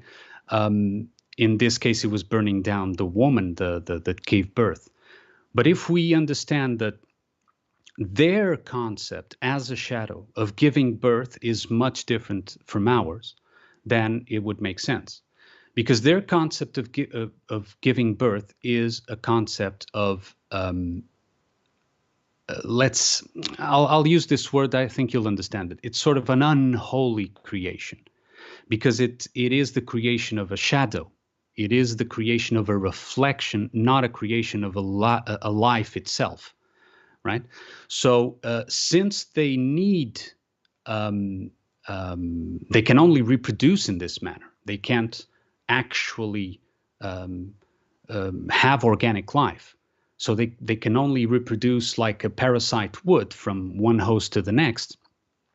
They use this symbology to convince us through religions in a way, yes, and we're living a time of a different type of religion. But if people were to look back on this civilization, I don't know, let's say 500 years from now, they would say this was the religion of these times, right? So it is when it is said in their mythological terms, a birth, whether they call it a virgin birth or not, that doesn't matter. But when they say a birth, it is a creation that is not organic. It is a spell that kills. It has to consume something else, some other life, to be to come forward, to come to the fore. It demands a sacrifice of actual life. You understand? Like possession in a way, or Exactly. Yes. Yes. okay. So this New Age concept, when we get into the origins of NASA, you find these interesting characters, like at the parsonage, Jack Parsons, L. Ron Hubbard, and a number of other science fiction writers and occultists got together, and they believed that they were going to bring about the New Age by incarnating the spirit of the Antichrist. But it wasn't as they described it, and the actress that participated in this, Marjorie Cameron, said she wasn't giving birth to a physical baby, but that they were birthing the spirit that would envelop the times going forward, the zeitgeist, more or less, and that people would then embody that by choice. And it kind of looks like they succeeded. What do you think? Yes, exactly. And she, as you see nowadays in society, the woman, the role or the idea of the woman has been consumed, has been burned down. You can no longer, if you're going into what the mainstream media says, I'm not talking about your neighbors, because to be honest, I don't see it directly in front of me, but that's not where they want, where they communicate. They don't communicate in your neighborhood. They communicate through the media. And so if we look at the media, at movies, etc., news, supposed news, and so on, you see that the woman is no longer recognizable as such. And I'm not talking just, the roles or whatever, even physically.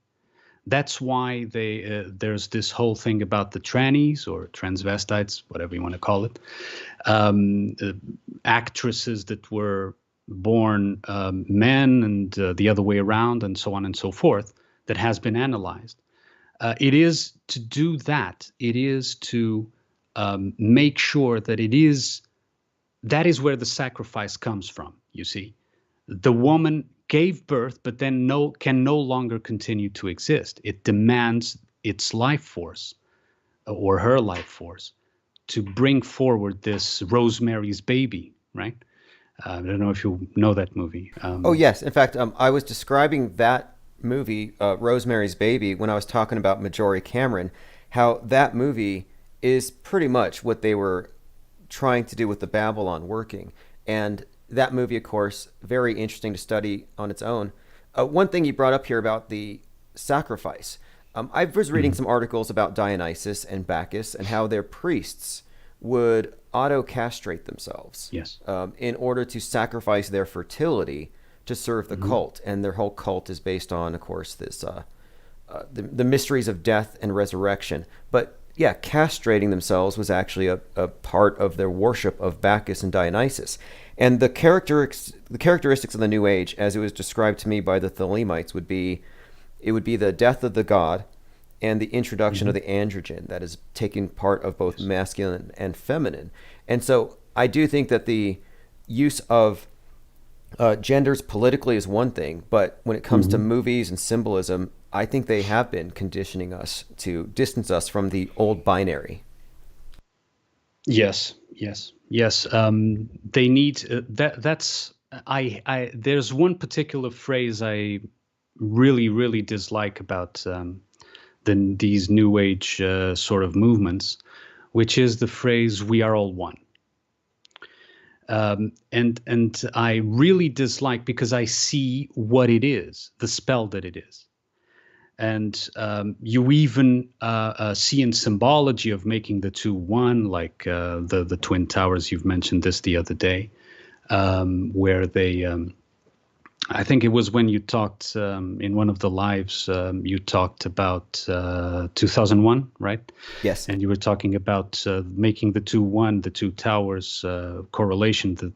The spaceship seemed to have entered the in the movie, right? You know what I mean? Yes, yes. The people who are listening, basically, Space Odyssey 2001, and the name 2001, two becoming one. The theory is that Kubrick was projecting that there was going to be a social alchemy going on, where society was going to be merging, and that the ritual of the towers was actually the ritual of two becoming one. And in the movie Space Odyssey, he shows a scene of a spaceship entering a space station made of these two wheels, and that scene looks like the plane hitting the Twin Towers. And the suggestion here is that he was signaling the birth of the new age. The space age would start with two becoming one. Yeah, yeah.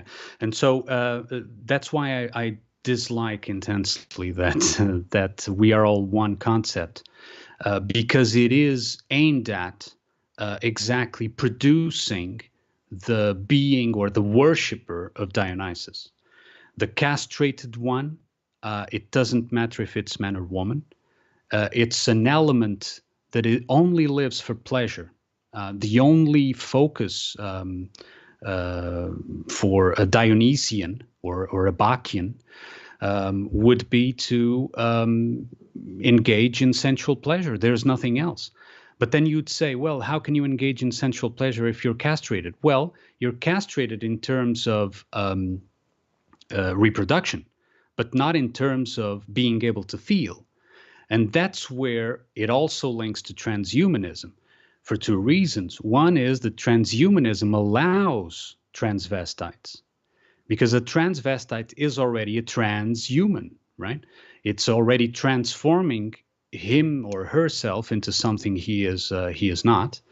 And then if you are castrated, you can just upgrade your gear, let's say, with the newest novelties that they offer, if your social credit is good enough for that, right? Well, let me bring this up. Okay, so the towers were built, the Twin Towers, built in 68 and brought down in 2001.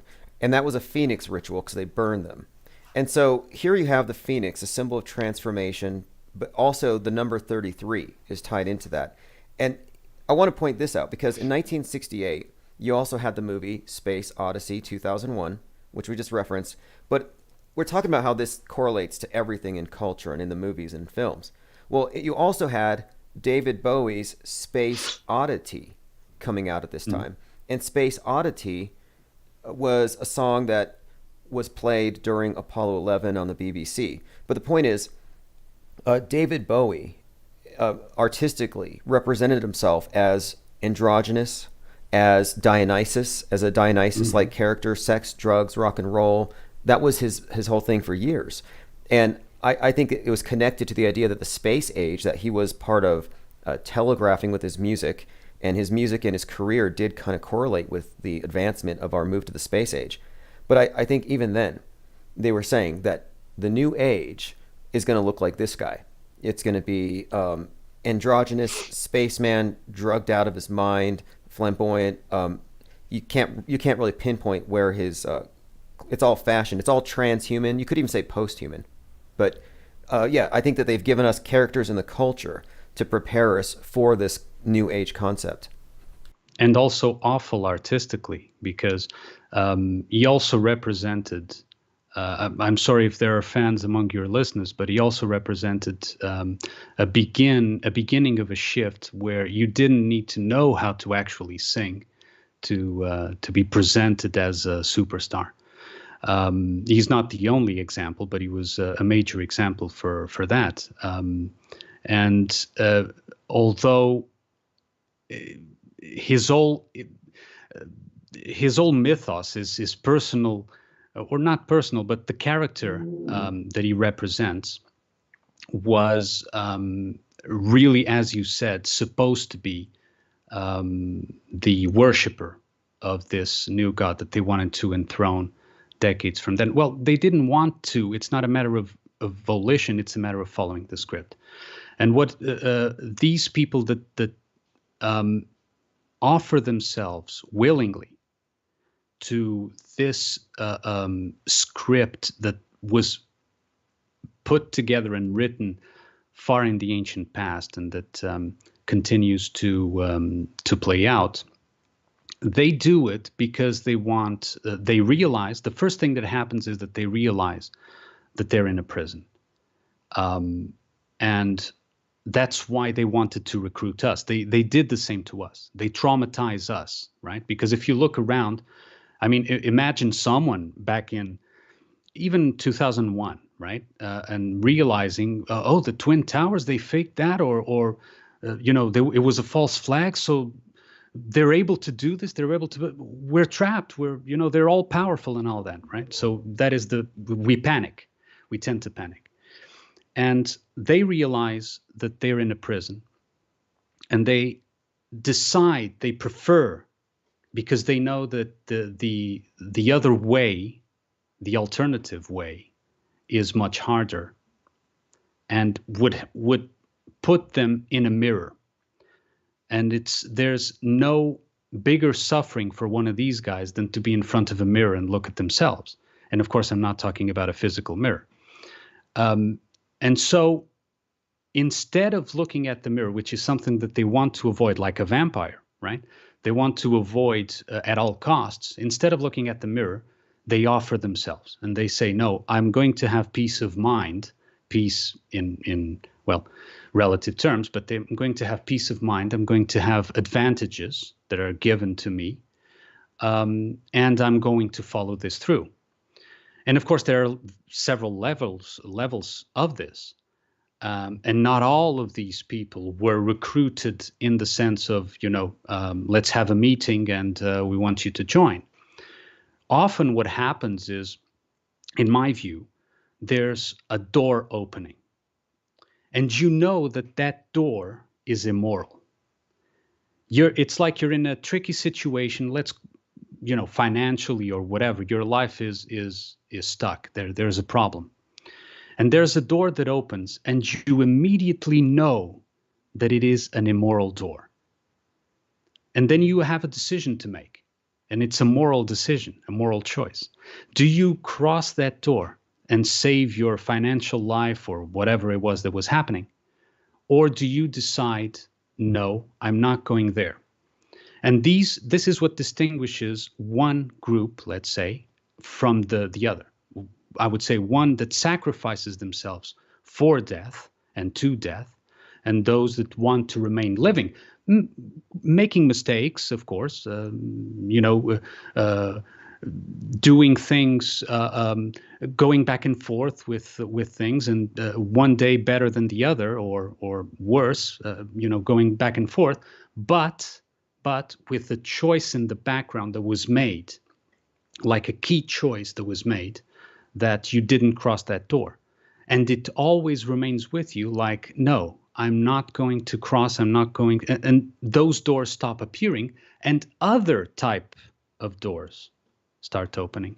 Not in the same sense as the others, like a social door, but doors within you. You start to discover something that was always there, waiting, like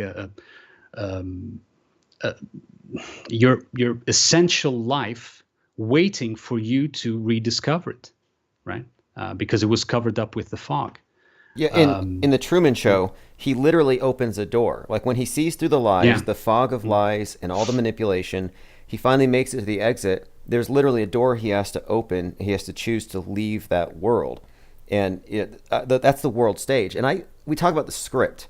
And I think that the world stage is more than a metaphor. And I think it's the worldview that we share, and that it may or may not correlate perfectly to reality. And I think that the dominant worldview right now has very little to do with the world that we're in, geographically or otherwise. And so I think there's a pretty clear distinction between those who are just naturally born spellbound who've never questioned it, and those who are sellouts who've seen through it or are a part of it. And we see it. Most of the people here, I believe, probably started looking closely at the news when they started seeing crisis actors exhibiting duper's delight, inappropriate emotions. And that's what got me looking at this. I'm like, well, what do these guys know that I don't, that has them grinning at one of these scenes? Yeah. And I would say that even those who, like you said, and using your words, are born spellbound, even them, there will be moments in their lives where the choice is still presented, because it's something that has to be reinforced. You understand? You either remain in the spell, like, for example, you present to one of these people, a flat Earth video, for example. Okay, and this is a choice. Am I going to watch this, or am I going to just say it's ridiculous and walk away? Right? And this is just an example. And these moments define the moral choice of that person. And it accumulates as a sort of using, perhaps abusing a religious word, as a sort of karma, right? It accumulates because it's you continuously choose to not look at the mirror. And the more you look away from the mirror, the more the mirror becomes stronger, the more the shadow grows, and the more it will haunt you, and the more it will impose on you, like a monster that grows. You mentioned Freddy Krueger, and it's a good example. I use it as well. As a Freddy Krueger that gains power because it was only when he had already killed that many children that they took that they did something about it. The parents took action. That's what I wanted to say. But then it was too late. And by then the action merely gave him even more power, because they poured all their hatred into the shadow itself as they killed him. So it is the same. Even people who we look and we would say, well, this person has never been in contact with his own thoughts, his own actual thoughts. But he has had moments, I am certain, of course, this is my opinion, but certain in that sense. I am certain that during the course of their lives, there are several moments in which they have a choice to either reinforce the spell or to open a gap in the spell. And then that gap can grow in the same way that the shadow grows if they reinforce the spell. The gap, the little puncture that they make one day, can grow and grow and grow, and suddenly it rips the veil, right? It's true. That's why right now I think they're correlating mind viruses or memes with actual viruses, and they're trying to create a fog around our perceptions by eliminating ideas that they don't want us to consider. So they don't want us to have the choice to reconsider our entire conception of the world. They don't want us to have that option, so they want to remove the likelihood we'll be confronted with the choice through all this censorship. And that's one of the things I think the point of this channel has been, to maintain this conversation uncensored, especially of the ideas that they try to take off the table. Because what they're trying to do, I believe, is they're trying to make it easier to remain an NPC, just going with the flow, so that you never have any cognitive dissonance. And it works. As long as the dream is happy, you never fight it. You don't recognize it, and that's kind of how, even in the Nightmare on Elm Street movies, the characters have really good dreams till they find out that it's a trick and that Freddy then pops up. But it's all about that balance that they maintain. And if people get too uncomfortable, they start rebelling. And I think what they try to do is they try to maintain us in a stasis with fear and comfort. Yes. It doesn't matter whether you're stuck because of fear or whether you're stuck because of pleasure. It doesn't matter to them. They present, like in imagine the world is a casino and they just want you to keep playing because the house always wins. It doesn't matter if you play roulette or jackpot or not jackpot. What's it called? Blackjack, or you go for the slot machines. It doesn't matter. You choose your own path within the casino, right? And outside the casino is very dangerous. You don't want to go there. It's full of muggers who want to steal your hard-earned betting money or gambling money. So don't go there. But in here, we're even making improvements to the casino, and everything will be all right, and we're all going to be well. Like this meme that they've put with the CV. That with the rainbow, and it's all going to be well, or something like that. And they don't want to leave the casino. And I am tempted, in a way, to say something that I don't know if I should. But in my view, they have been, at this point in the script, several times before.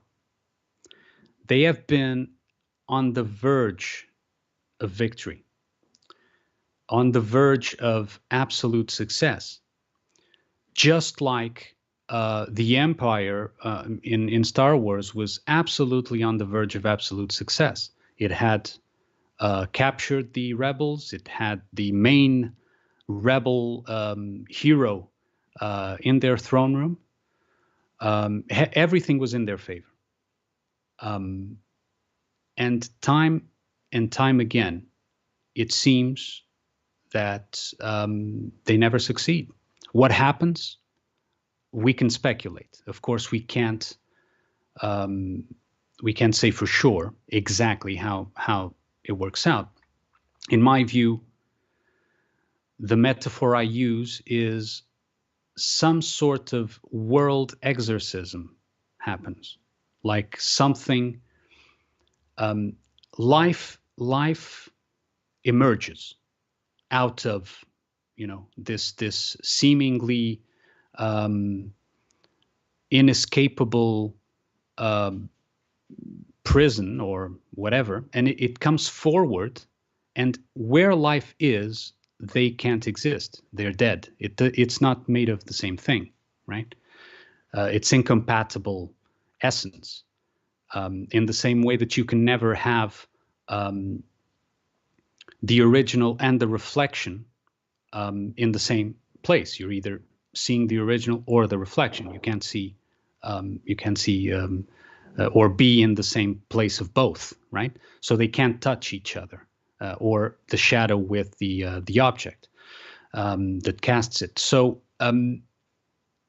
when life emerges, I don't know how, and of course, in a sense, I'm already speculating, but something comes forward, usually, it would seem, when victory is certain.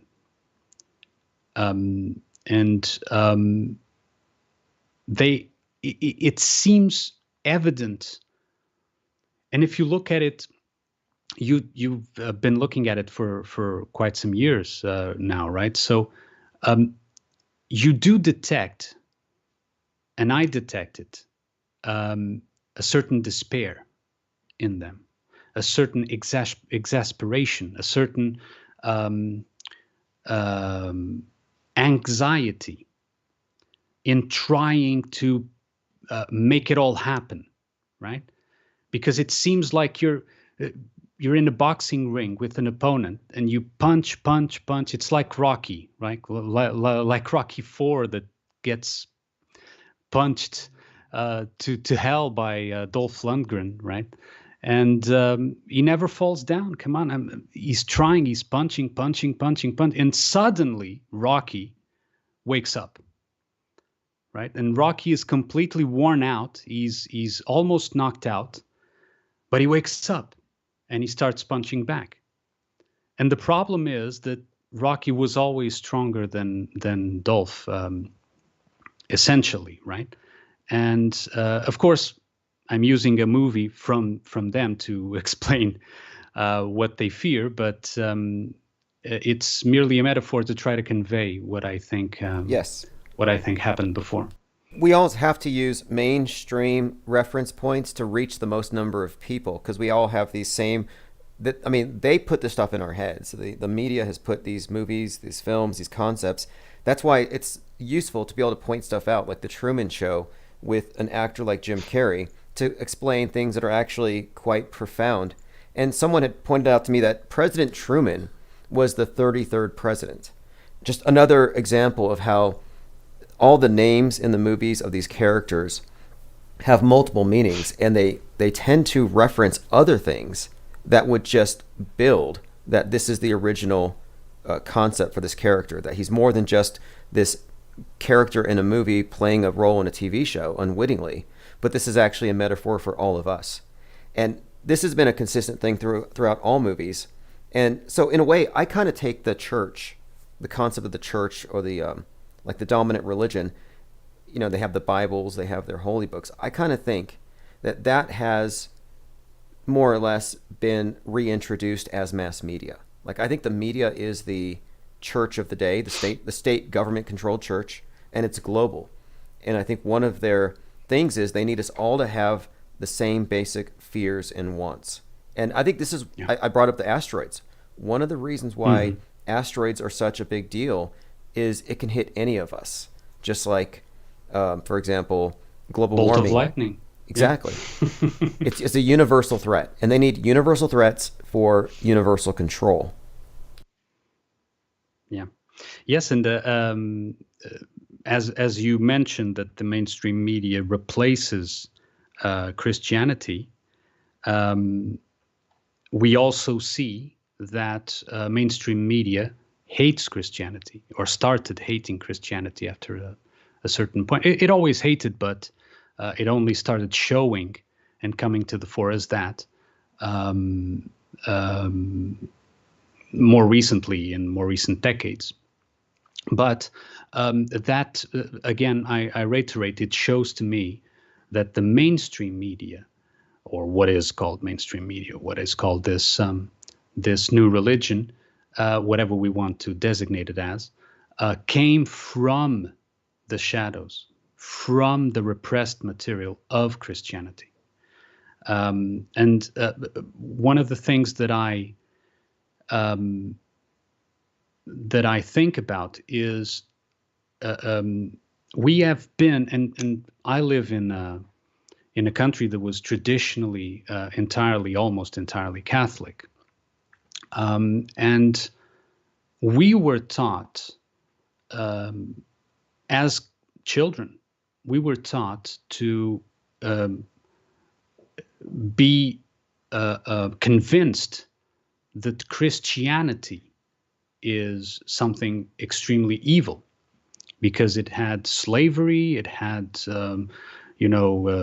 people living under illusions, and people couldn't do anything because everything was a sin and all that. So they painted this this picture about Christianity, which was the old, in that sense of the old God and the new God. But what is something that I understand is that through in between, let's say, in between the lines of Christianity, is something that is shines through, some purity that shines through. And we know that the Bible has been edited, mistranslated, adulterated, whatever. We know all that. We know that they have edited out books, included books in, and the whole thing, right? And other interesting things, like half of the Christian New Testament, the official Christian New Testament, at least in terms of Catholics, I'm not sure about all the others, half of it, or more than half of it, has been written by one author who, in the myth, never met Jesus, except in a vision, right? So it's like a second-hand account, even if you take the story to be absolutely literal. So we get the tale told by the only apostle, or I think it was the only apostle who didn't actually meet Jesus in person, right? Who was an ex-Pharisee, so he was an ex-priest of the previous God. I mean, it's like an ex-CIA guy, right? Uh, do you ever become an ex-CIA guy, or is it something that continues with you throughout your whole life? But in any case, going back to the point, um, there is something pure that shines through, but you cannot, um, um, or you should not, uh, um, hate it. Because if you, whether you hate it or you treat it as literal, like it is the absolute literal word of God, okay? All right, which version? The Greek, the Aramaic, you know, um, the English, King James, or was it the new one? You know, which version is the word of God? Or whether you hate it and you say it's all bullshit, you're both these sides are the same. They're a coin with two sides. And when we look at Christianity, we can also see that there was an organic emergence, which perhaps was the previous, or one of the previous world exorcisms, saving the world, right? And what happens is that the hero then becomes incorporated into the script. And when I say hero, I'm not saying that necessarily it has to be one guy. Okay, the hero can be a mode of thought. You know, a hero can be looking at a news video and see if it's crisis actors or not. You know, that is a hero. That is someone who is taking into himself the power of a hero, of looking and discerning. And so it is important to understand that the new hates for sure, and it's the thing that he hates the most, is Christianity and whatever it stood for. And I'm not saying that it was the Christian societies were pure or saint, not saying that. But what I'm saying is that the new, the shadow, hates this particular old, which means that it points that is what created it. Because Frankenstein will always turn against its creator and will always try to kill everything the creator loves. Right? Yes. I think your point here is that with regards to when you hate something, you're immersing yourself in it and you're in this trap. I look at the world stage this way, where if you take a position on any of these political footballs of the day, well, now you're in the mud with them. And the only people who aren't a part of it are the ones who are critically thinking and questioning if either side is 100% valid. And they don't want anybody taking this position. They don't want us to conscientiously object from their mind war. They want you to be aggressively pro-vax, aggressively anti-vax, aggressively pro-mask or anti-mask. They don't want you to step outside and question, well, maybe both sides are part of a play to lead us somewhere. And so anytime that the media is trying to goad me, I tend to step back. And when it comes to Christianity, it's undeniable that the mass media couches itself in symbols that almost seem to be intentionally trying to goad Christians. I don't think it's a coincidence that all of the stuff regarding the vax curiously correlates with this mark of the beast concept. Lucifer, yeah. And how many times do they mock the character of Jesus in their movies?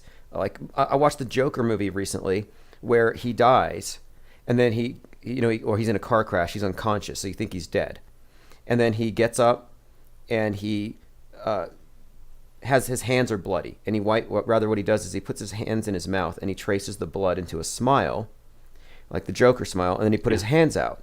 So after looking like he died, he's now standing up with his hands out like he's crucified, and his palms are bloody from his mouth, so he's like Jesus. And his name is Phoenix. Joaquin Phoenix is the actor that plays the Joker. So you have this reoccurring theme of they're mocking the resurrection, or they're creating their own twisted version of the Christ archetype, And I think it's part of destroying the old age to bring about the new. They have to kill what was loved before. Yes. Dr. Seuss, oh, you read this as a child, you bonded with this, that's hate. So everything that you loved is now hate. It's a complete inversion, no doubt. And it is like a world exorcism. And I've even compared COVID-19 to a holy war to purge all of the anti-establishment science thought. Yeah, well, two things. One is that remember also to add that the character in the movie Joker, the character that turned into Joker, was first an incel, right? Which is something that has been demonized or presented as evil nowadays. The other thing is that when I say world exorcism, I mean the other way around. It's that they are trying to remove all traces of organic life that they can't control. Let me use another metaphor. Some 10 years back, or I don't know how many years, some 10 years back, there was this very popular video game, which was Skyrim. And it had a DLC that was about vampires.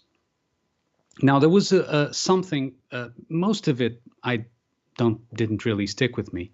But there is one thing in the storyline about the vampires that that remained. And that was that there was this plot about using a relic, a weapon that would shut down the sun. Okay, you would make the world dark so that the vampires could come out and, come out on the open and do their thing. And this was one of the elder vampires wanted to use the bow, to get the bow and to use the bow to shut down the sun. The other, his wife, said, no, I don't agree with that. And because when you do that, you are exposing yourself. When you do that, you are coming forward and showing yourself as the enemy. As vampires, we have always lived in the shadows, in hiding, and we have always convinced people that we were a fairy tale. We've always convinced people that we didn't exist. And as we did so, we were protected, right? And so they are trying to remove any semblance of being detected at the same time that they are trying to shut down the sun and come forward. And the problem is that, and this is why I say that the world exorcism is the other way around. The problem is that it seems that at these times when victory seems just there, the checkmate is just around the corner, the final punch that will knock out.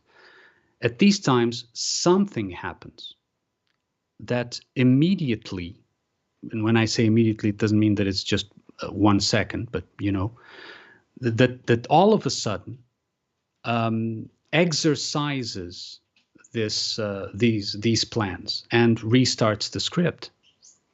And as it restarts the script, in my view, the world itself, the reality where the stage is being played out shrinks. It shrinks in my view, in actual size, because there's less power behind it. So I don't know if I was able to convey. Now, Bill Gates. This is interesting because you're talking about this idea of this new age and this emergence, and how they've been in the dark. It's all been occult, is the word. And what we're seeing now is the unveiling, which is that which was occulted, that which was behind the veil is now being revealed. And here we are post-reset. We just had the great conjunction, Jupiter and Saturn, and they compared it to the Bethlehem star. All this reset talk. And Bill Gates is now talking about using stratospheric aerosol injections to blot out the sun. So this all has the idea, I mean, in my head, this all has the appearance of being ritual theater. Like it's a new age, and they're going to shut off the sun so we can have a new sun or something. But Yes. so so this world exorcism concept, what does it look like post world exorcism? Is it a philosophical awakening, or is it something more akin to the fourth industrial revolution, Brave New World, and people just being put into a hive mind? No, I think that I don't know exactly how it looks, of course. I can't know. But it seems that it's like a fight, an immediate fight back, an immediate rejection of everything vampirical, let's say, everything that the shadow stands for. And then what they have to do is readapt the script all of a sudden.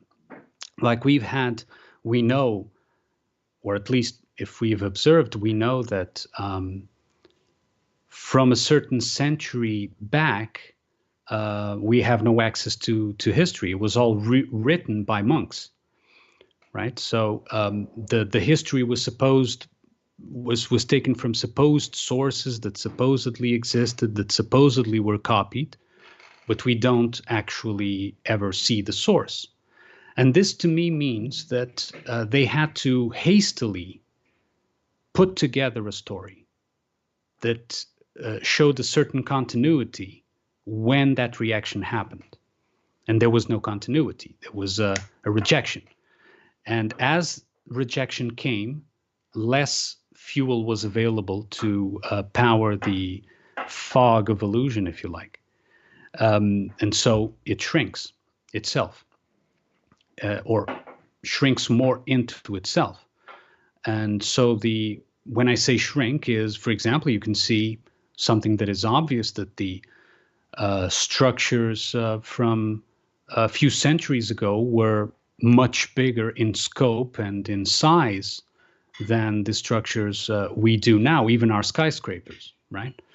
And this is just a mere cultural, architectural example. But I am talking at a much deeper level, that a rejection of everything shadow happens all of a sudden. And that is what they react to after that. And they have to rewrite, they have to come up with a sort of linking episode between what happened before and making it sort of look like continuous to what happens next. So that they can start their process and try to rebuild again and try to win again. Right. This makes a lot of sense with regards to this constant notion that the world is ending, it's going to end, it's going to be climate change, it's going to be an asteroid. They've put out so many stories out there that there's any number of ways that the world could be stopped, that it could be shut down. And that's what was so perplexing about this thing with the coronavirus last year. It's just like, how did we not see this when it was clearly and well articulated in every possible way our entire lives that, yes, there's going to be a global catastrophe, a shutdown, a reset, and the lexicon was already there. They were putting the words out there, reset. Of course, the symbols tell the story probably even better than the words that they use. So yes, I kind of think that this script, like you're pointing out here, it seems like they have to adapt it to where we are at. So it's not like it's perfectly set in stone, but I call it a meta script. I think there's a general direction that humanity is being guided to. And I do happen to think Ares makes sense as a replacement, as the next sun, the next god. Ares makes sense to me because we are moving into the space age, and our main destination is Mars. And so, I mean, in my take on it, I wouldn't be surprised if the character of the New Age is of a Martian character. And he's a god of war, but he's also a god of farming, agrarianism. So I think if you combine war and agrarianism, what do you have? Maybe communism or something. Yeah. Yes, like you said, turning the red green, which green is much more related also to poisoning than to actual ecology, if you like.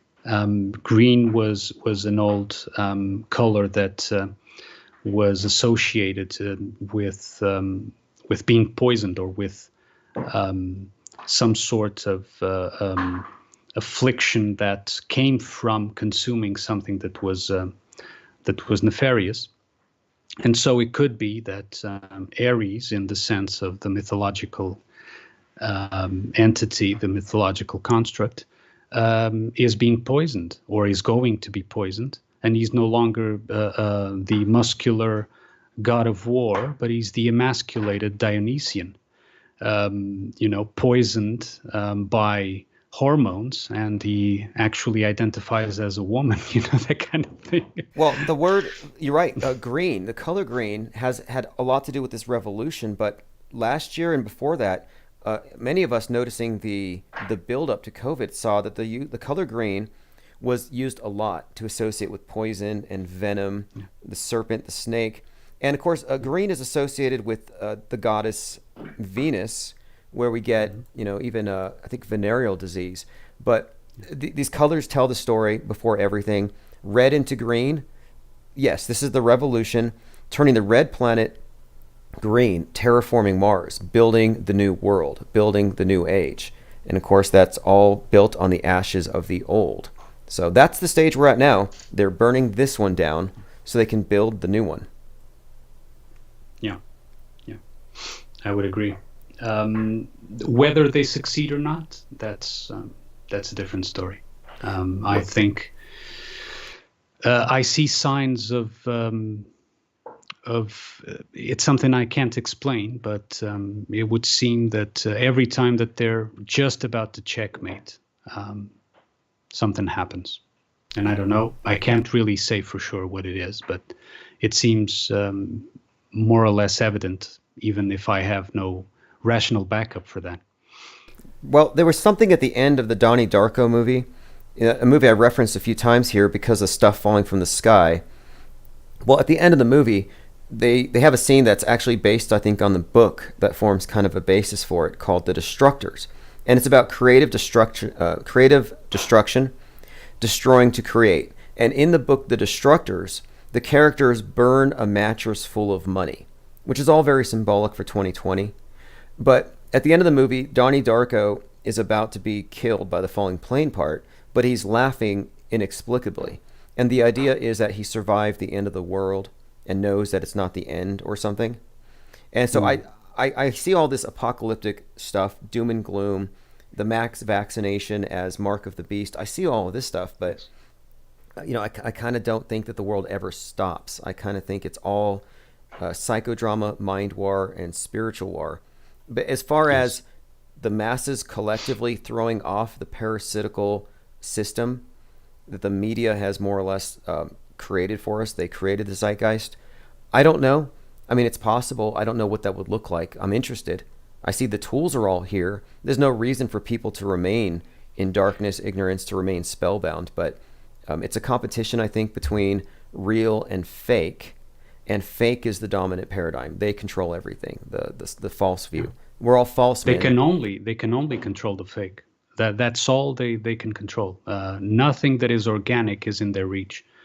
And even using Donnie Darko as a template, there's one aspect that you hadn't mentioned yet, which is the time traveling aspect, in the sense that he sees his script before it happens. So he sees this sort of bubble coming out of him, right, and showing where he's supposed to go.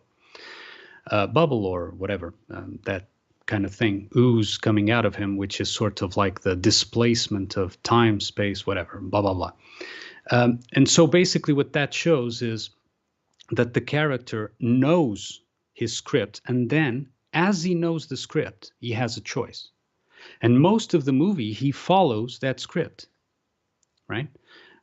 Because he follows those sort of ooze bubble kind of thing to where the script was supposed to lead him. But when you know beforehand, when you see, oh, that's where the script tells me to go, or I'm supposed to be going in the script, then you have a choice. which is, no, I'm going to go the other way, whatever other way it is, but not that, right? And so that presents a variable into their equation, into their script, that they have to adapt to. Because if one person, even if it's one person, does not follow the script, they have to adapt. Either they push the other spellbound to attack that guy, or whether they have to do something. They have to produce something, some adaptation, to make sure that they're still in control after that deviation. Like Neo. And so Neo in the Matrix is an anagram for the one. He was the anomaly. He was the problem that they had to eradicate to maintain the perfection, the stasis of the Matrix simulation. yes, exactly. And he is even called the anomaly that has to come inevitably in the presence or to the architect, right? So, but along the way, Neo in the Matrix did not exactly see his path. In fact, he was even misled by the Oracle.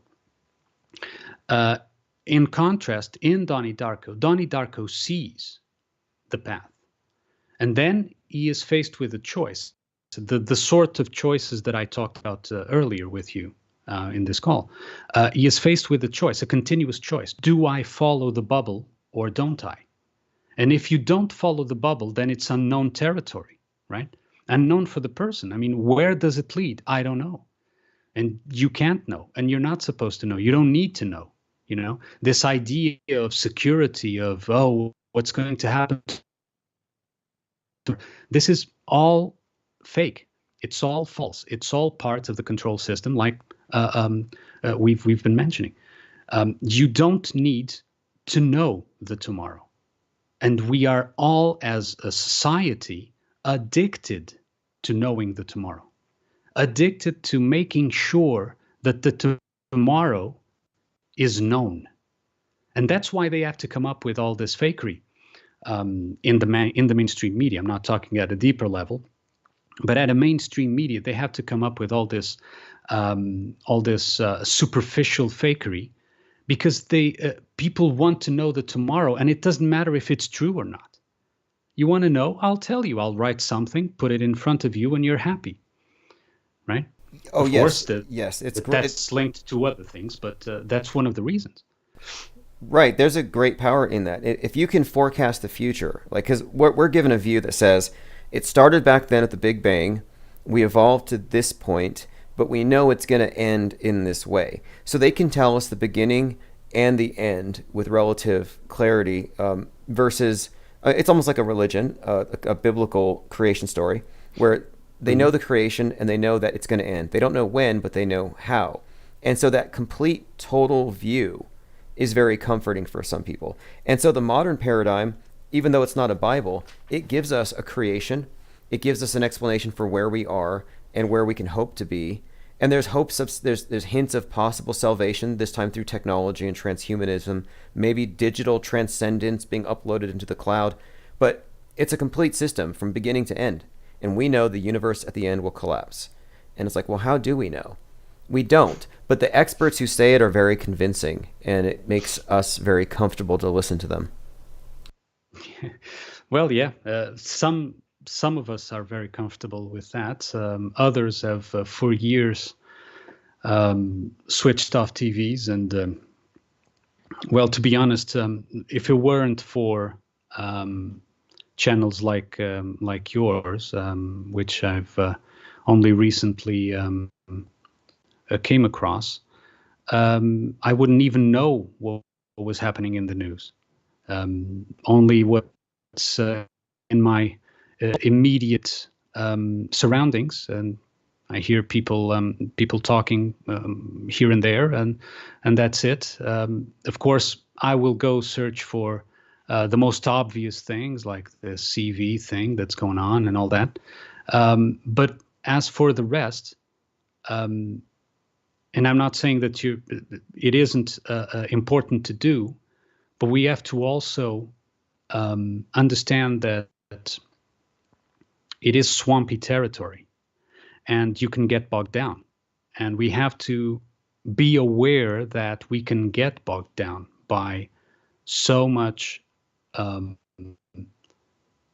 analysis and so much. You swim too much. You get to swim too much in this muddy swamp, and of course you're going to get dirty. You know, there were actual, yeah, there were actual studies where the mainstream media admitted that people are adversely affected by the constant negative reporting. And they say this is just another side effect of guns in America. All the shootings, all the reporting. If you're not hit by bullets, you're hit by the bad news, and it's still bad for you. And that's certainly true. What I do with my channel, though, is I'm like, okay, I know it's toxic. So what we do here is we analyze it without the presupposition that it's all real. So it's like literary or film criticism. And so we kind of, we look at it more objectively. And I break down in a synopsis what I think happens to be the paradigm zeitgeist shaping stuff. And I bring out the material in a condensed way so that people don't have to spend their valuable time looking at government agitprop, but I can break down just kind of the stuff of the day that is motivating the sheeple. So we know what everybody else is going to respond to as though it's real. So like, I'm not terrified. I'm not wearing a helmet because of asteroids, but I know that the general public is almost to that point. And that's why I do it, because, you know, it's so easy to tune out. But I kind of think tuning out is almost giving too much power to the sheeple, who are a proxy for whoever controls the media.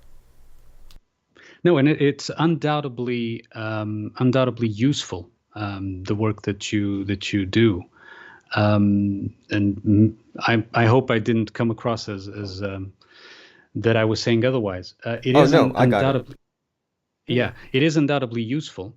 It's just in my perspective, and of course we all have different contributions and different ways to contribute and different, let's say, talents or vocations or whatever, and also different weaknesses. And if I was, for example, if I spend more than a certain amount of time looking at, one of these shooting things like you do, if I was to spend the time that you did, I would just I would be in the mud. Because even though it's fake, I mean, it's so dirty. It's bad art. It's bad art. Yeah, I mean, at a very minimum, it's bad art. It's insulting to our intelligence. And a lot of people get angry. They get enraged when they know they're being lied to. What I've done with this channel since like really 2017 is we have kept it strangely lighthearted for the heaviness of the topics. We make use of memes, mockery, satire, and all these tools because it's the only way to remain immune from the actual damage they can do to you by getting you to accept that this bad stuff is actually happening. And I think it's important, because like last year in particular, the news media was really trying hard to lower morale, to induce a sense of hopelessness, to get people to give in to the depression, to stay home when really you need exercise and vitamin D, sunlight. So yeah, I do try to keep the positive side in, but I'm very well aware of the poor quality and the degraded nature of the media and the worldview that it gives us, the distorted view of man. Like, I actually think that all of the racism and xenophobia in America was instigated by mass media psychodramas and mostly fake news. It's off the charts. So many of these hate crimes that never even happened, well, look, they're just spreading stereotypes, bigotries. So, yeah, excellent points there for sure.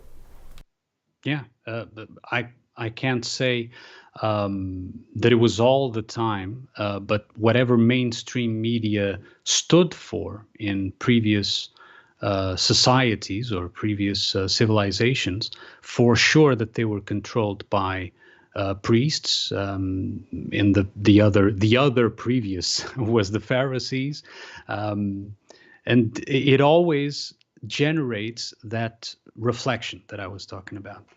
It always comes back as a shadow, as a sort of let's call it a. Yeah, I know you don't use the word in that sense, but let's call it a demon, right? It generates a demon that is a reflection of what they cast. Imagine you want to summon, to create a construct dead entity that has power, right? What you do is you throw the clay, and I'm using a biblical term, you throw the clay at people, at living people, that will form it. You know, the clay will get them, the mud will get them dirty, and they will form the entity for you, because the dead can't create. The dead can't do that. They have no power. The only power that they have is whisper, suggestion, temptation. That's all they can do. And it's only us as living entities that can choose to either harm ourselves or harm another living. And when we do that, and I'm not saying there's no turning back, of course there is a turning back, but of course there's also a point of no return. But when we do that, we approach the emperor, let's say, we approach the dark side of the force, which isn't even a force. It's a dark side of a suggestion towards those who can still use the force. You understand? So a demon. I agree. Yeah, the demon is a good metaphor. You talk about it being like a reflection or a yes. shadow. And when we call the news fake, the word fake to me, it's like, it means facade, just the cover. It's superficial. It's merely a reflection. So I think that your description is very accurate for the immersive illusion that we're all in. I have a couple commenters here asking if you have a YouTube channel that you can share. Yeah, it's under the same name. I think I can put it in the chat if my browser responds. Put it in the chat if someone else does. And what I'll do is in the notes below the video, I'll put a link. So if people want to learn more about your concepts here or follow up with you, they can find you there. Sure. Well, I'm sorry to have made this so long, but well, the conversation was going on. So, and you didn't cut me. You didn't cut me. So not at all. This is all stuff we've been talking about. You've added tremendously to what we were already discussing. And right now, the present topic of this is the thing: the conspiracy theorist who burned down the 3 Masonic lodges is described as having noticed number 33 in fake news. And so it feels to me like this character in this story was targeted at us, channels that are noticing patterns, who think the world might be something other than what we've been told. So on that event, do you think this is a totally staged event, or you think it might be real, or what's your take on it if you've looked into it? I'm sorry, just ask the question again, because I was looking at the link and I sort of phased out for a bit. Okay. Sorry. So the guy burning the 3 Masonic lodges, what's your take on that? Do you agree with me that this is some kind of a false flag event to demonize conspiracy theorists? Or do you think that it's just It is altogether. It is, of course, that if they are going to introduce, for example, previously in this call, we were talking about how the birth of Dionysus involved the burning of his mother, because she wanted to see the true form of Zeus. So there's that level to it. Okay. Now, of course, that if they want to,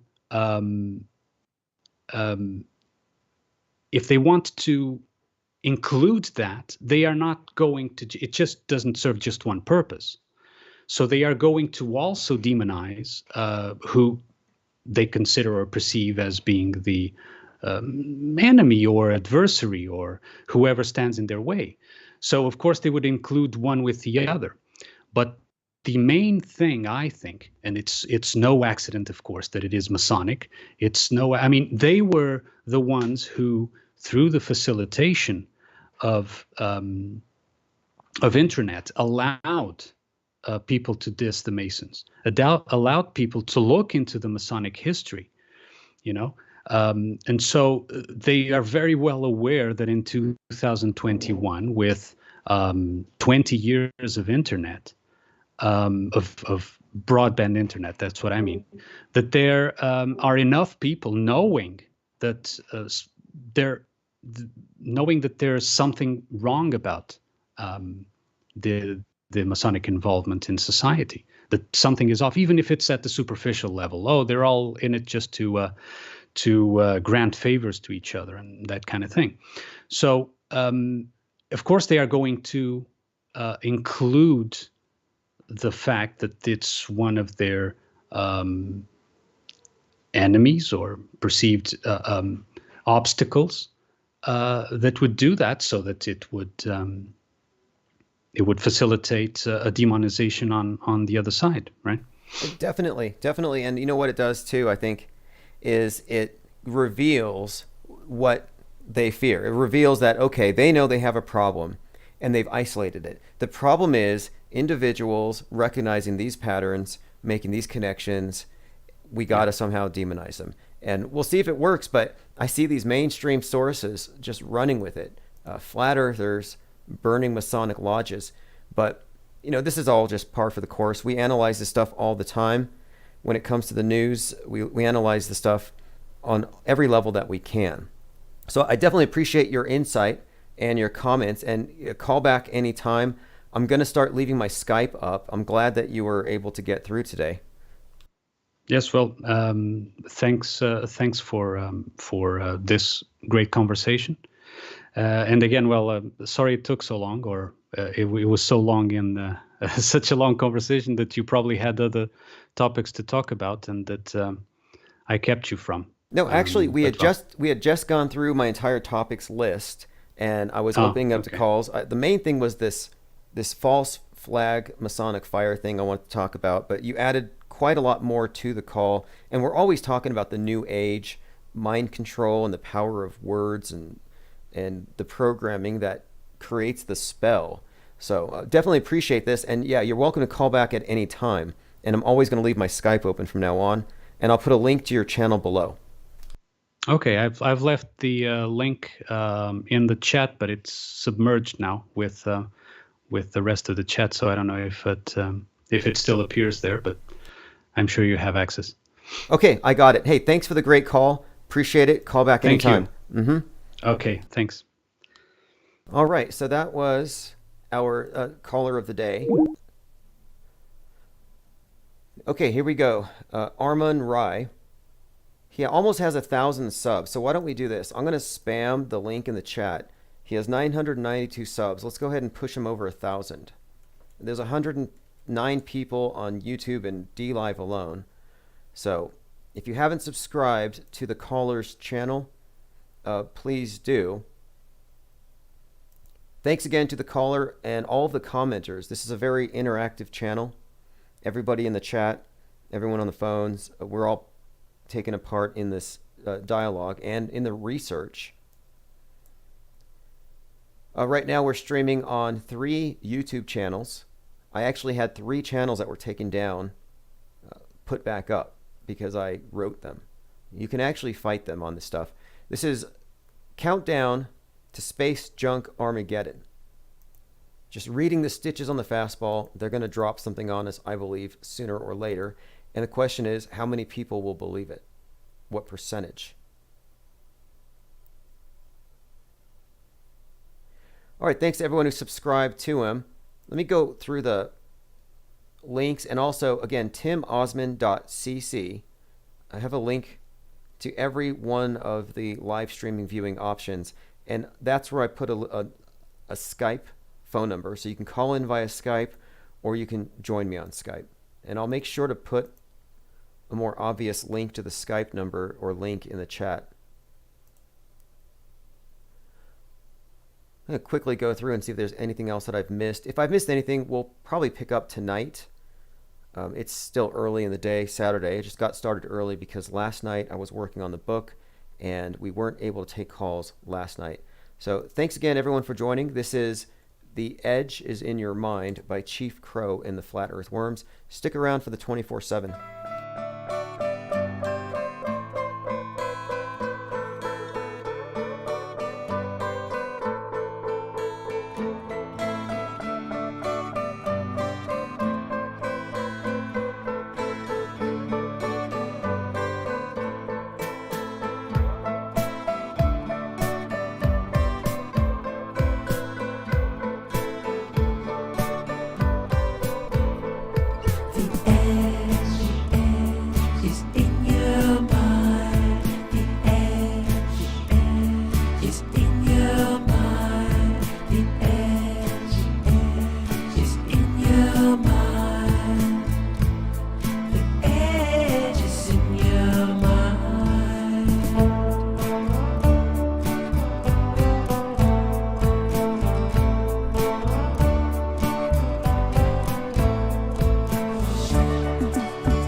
trapped on this plane of existence. Flat disk game of risk, checkerboard, conductive sectors, 30 degrees, slices of the pipe within the vectors. Beehive, colony, you collect the nectar. Earth's broke down, man, someone call the record. I can tell you about some things that gonna blow your mind. Everything that you've been taught throughout your life's a lie. Indoctrinated to regret your perception, just to believe a school lesson so you can pass to the next one. Brainwash so you trust the authority. They want you to think you're the minority. Don't stoke the flame superiority. They'll come to see the Fefe majority.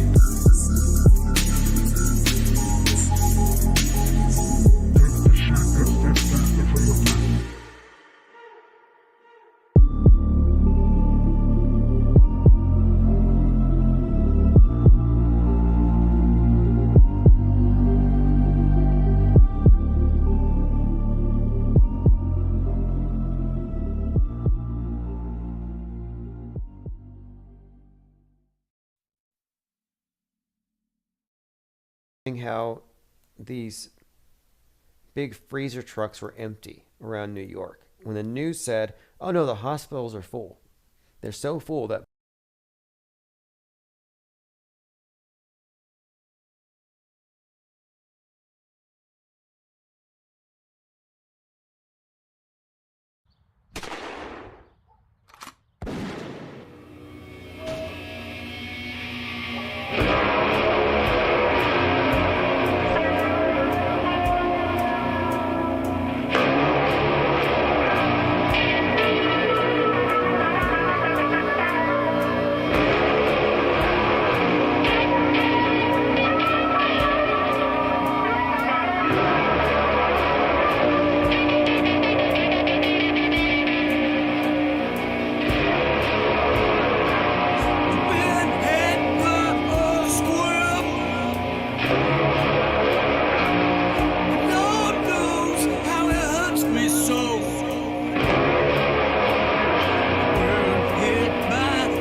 another angry white kid, just about kept away. Greta's going to be pissed.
The crassest actors are here.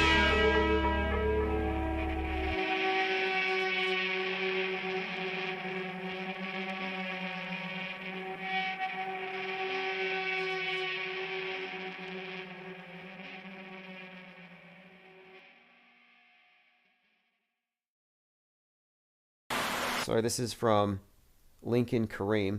Last year, we went through a lot of Lincoln Kareem's videos, and this was the guy who was going around recording hospitals and showing how these big freezer trucks were empty around New York. When the news said, oh no, the hospitals are full. They're so full that bodies are literally falling out the windows. We've got to use these auxiliary trucks and these tents and these mass graves. Anyway, this guy, Lincoln Kareem, kind of showed how the media presents a completely different picture of reality than what you can directly experience. And these days, he's going around recording Morons in Masks. That's the title of his series. And so there are people walking around parks in dust masks with goggles and face shields, which is, it's just dumb for a few reasons if you really want to get into it. If you're in an environment where one breath can kill you and your family, you wouldn't be out there. So these individuals who dress up in spacesuits are either just really brave or they don't really believe it. And I think it's a valid question. Do they really believe it? So last year, I was suggesting that the true believers are going to adopt a Tyvek burqa, that this is a religious paradigm, that virus is a scientific version of sin that even the atheists will kowtow before, and that we will see people in spacesuits because our bodies, I mean, obviously we must be aliens or something. Our bodies aren't suited for these environments. So yes, spacesuits. And as you can see on the screen, spacesuits at Target. Hey, what's up, caller? Have you seen anybody in spacesuits yet? All right, we have an audio issue here. Give him just a moment. So if you're looking at the screen, you're seeing an individual in Target ringing up her goods, and she's literally in a full body protective suit with a face shield. Okay, phones are open, 833-311-1984. Let's see if we got sound this time. Hey, can you hear me? Okay, just hang on the line just a moment. I'll see if there's something that needs to be changed on my end. Okay, and I believe now. Okay, caller, try again. Nothing? Okay, we're having audio issues for some reason with the phones. Okay, let me go through comments. Ready or Not says, I sit in awe and scratch my head when I talk to people who voted for this administration. Oh, gun-loving Americans. Well, it's the gun-loving Americans versus the vax-loving Americans. Okay, so it looks like we may have some audio issues here. I don't know if it's on the part of the caller. If somebody else wants to call, 833-311-1984. We're not getting any sound. So we'll terminate that call.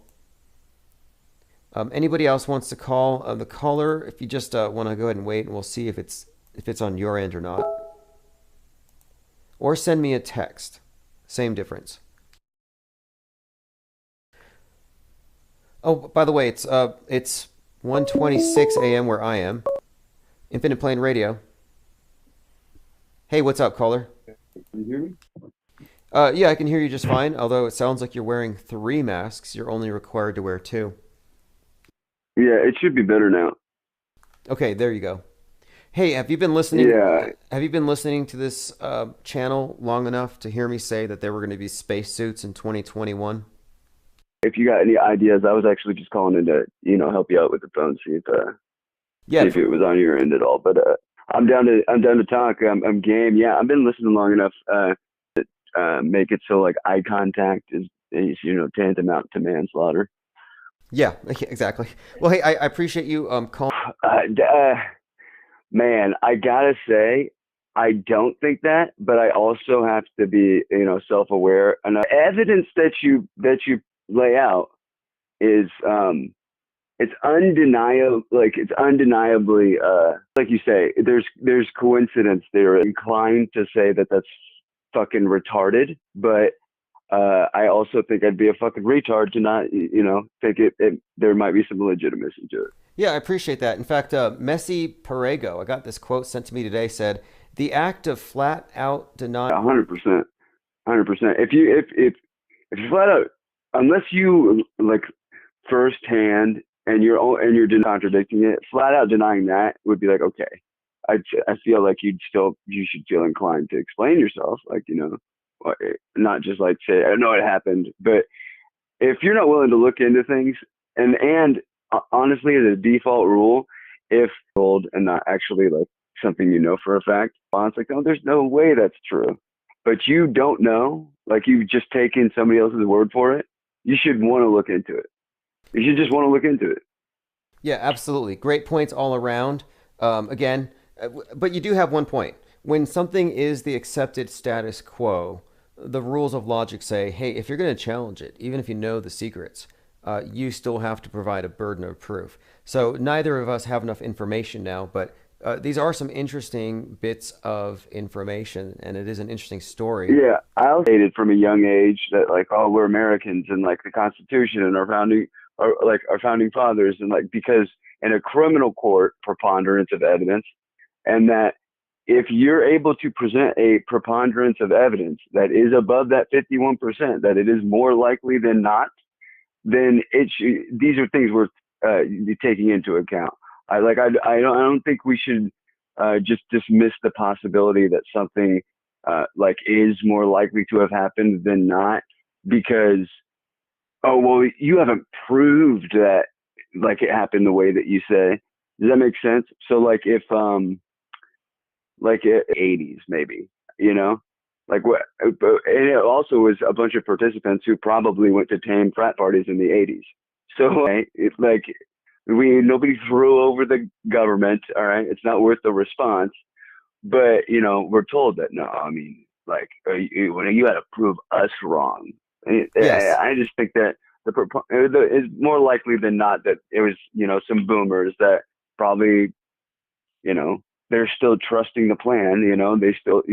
Trump's still going to be president on March 31st or whatever, because the United States corporation is about to end. I mean, it could have been a mix. It's more likely those people just.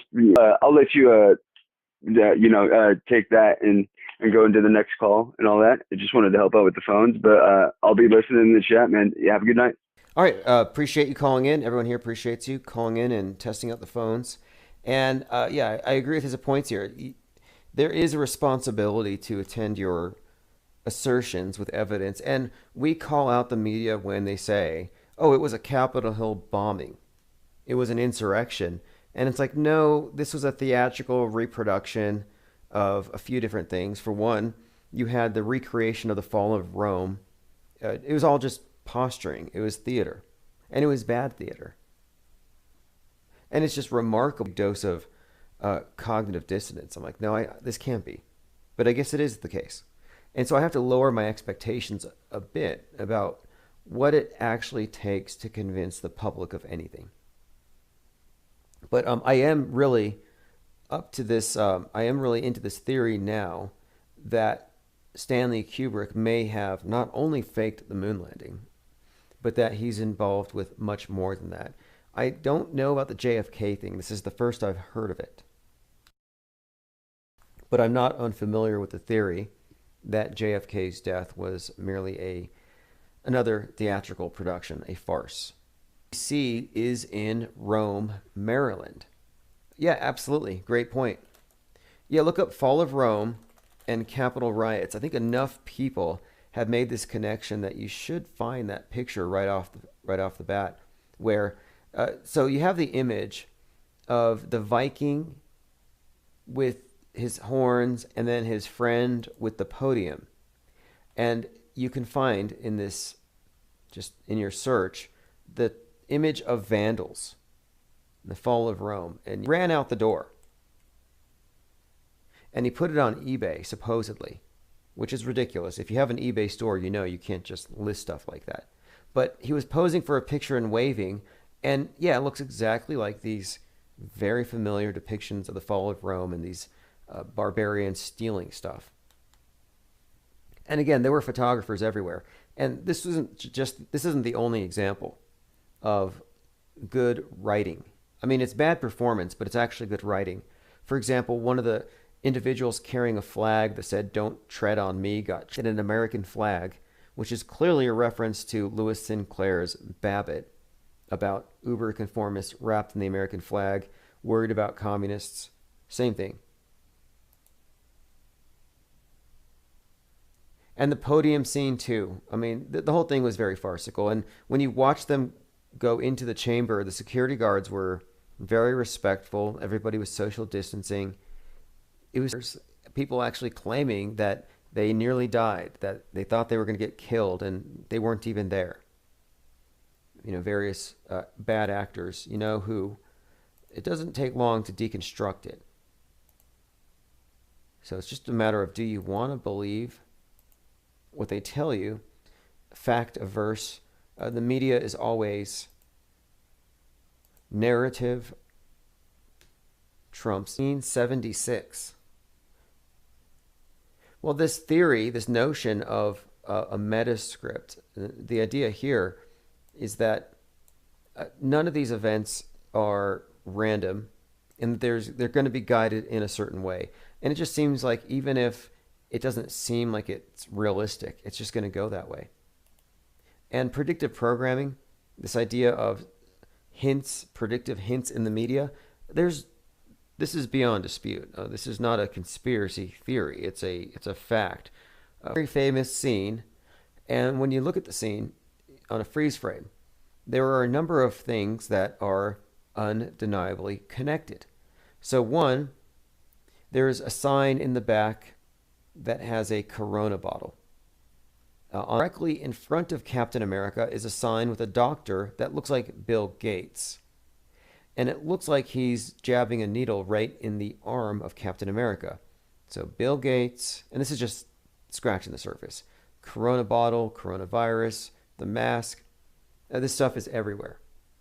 The entertainment is there for your conditioning, is to soften you up for what's going to happen in the news. Entertainment is merely a side effect, and more people are picking up on this. Here's another example of predictive programming. It's not just bad art, it has a purpose. Madonna was at Eurovision in 2019, so this is again pre-COVID, and all of the dancers are wearing masks, and it looks like the plague, like they're reenacting the Black Plague. And she's singing, "Not everyone's coming to the future." So it's just a celebration of exterminating, well, I guess most unwatchable videos, but the symbolism is all over everything that she does, including her music albums. And on the back of the album, she's got gloved hands, and she's on a typewriter that says Corona. You know, she and Tom Hanks, 2012 London Olympics opening ceremony, had a big scene with death and dancing nurses, hospital beds, and a big Corona-like projection. We lived through so many bad movies category of predictive programming. Tonight specifically, though, we were talking about Donnie Darko and the works of Stan. Phones are open, 833-311-1984. I think Tim Truth was trying to call in. If you can't call in, we'll try again here soon. It's going to be a very interesting month. If you haven't subscribed, please do. If you want to get live stream notifications, go to the link I'm putting in the chat below. Tomorrow morning, in about 9 hours, you can listen to The Apostasy Show with John LeBon. It's at Dark Matter Radio. We're also The Apostasy Show, which, if you want, you can actually call in advance and leave a voicemail calls. But it'll be a little more organized and vetted. So go to darkmatter.radio if you want to subscribe to that, or go to johnlebon.com for sure. Don't miss it tomorrow. It will be live. I'll probably send out a notification, so if you're on my own Patreon, you'll get notified about that. Okay, commenter here says MSM is not mandatory, nor are television and radios. The best way to defund this Malin Tower of Babel is to lose the aforesaid. I remember this meme circulating, and it had a commenter here says, "Yo, Tim, I just called to check your phones. Why do we always get these amazing sets of, where's the cameras?" Yes, I love these pictures in space of the space station, where you're like, well, where's the cameraman? And if you're quite honest with yourself, you can't tell the difference between what is real and fake when you look at their higher end animations. Happens all the time. And sometimes people get caught in it. I remember recently I was watching a Joe Rogan episode where he couldn't tell that a Porsche was CGI. And then he couldn't tell that a rocket taking off was real. He was certain it was just animation. They've blended these things on purpose. Tim Truth was going to talk about the Millennium Hilton shaped like the designed to look that way. So, and I'll put a link where many of his movies, actually all of his famous movies, alluded to this event. And my contention is, just extrapolating from this, is that it's people's attention to the Twin Wheels space station, with the approaching spacecraft being very predictive of the Twin Towers. Also, Millennium Hilton, well, think Millennium Falcon. The front view looks much like the ISS. Interesting, because the New Agers believe we're moving into the age of the Falcon, Horus, the falcon-headed god, who's actually the deity of Mars in the Egyptian system. So it's kind of interesting. You've got the Falcon 9 rockets, Millennium Falcon.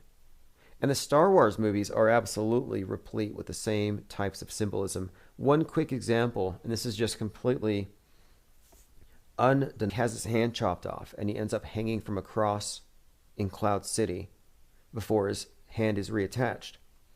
The severing of clearly a reference to the ritual dismemberment of the sun god, who's in all the different stories has his member chopped off. Occurs an obvious allusion to the sun, and it makes perfect sense. This little interchange, Luke, I'm your father. It's a story, it's a personification of the cycle of day and night. And Darth Vader is clearly the Saturnian Death Star. It looks exactly like one of Saturn's moons, Mimas. And the creators of this movie obviously know this. Actually, just the structure of their stories is based on an older story. But the public's never really told about it. They're not meant to know, if you ask me. Robot Plague says, most of Kubrick's movies are so layered there's multiple meanings. We'll probably never know the full depth. Right, well, the new thing that connects all these things, this is the thing that made me focus on this tonight. The new piece to the puzzle here is that Kubrick's movies may all be interconnected. And the connecting thread here, event in 2001.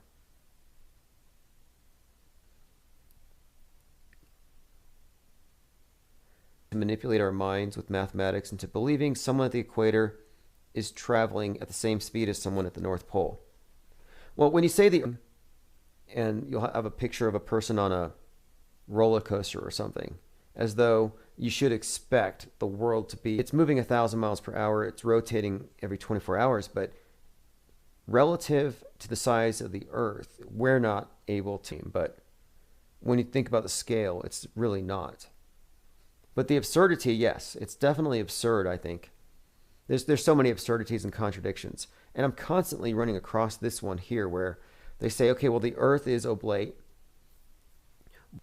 And so it makes perfect sense. But then how come all of the images we have of all of the planets are pronounced? Where's the planets that are fatter in the middle? So many other issues here too. It's on the moon.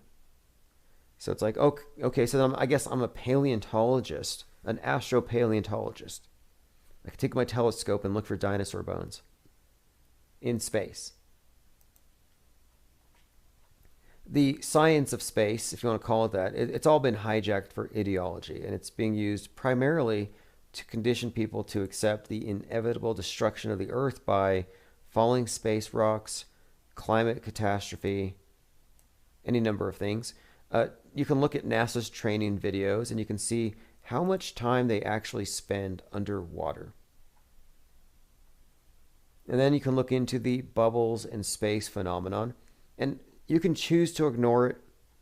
You know, to me, it's not even ignorable at this point.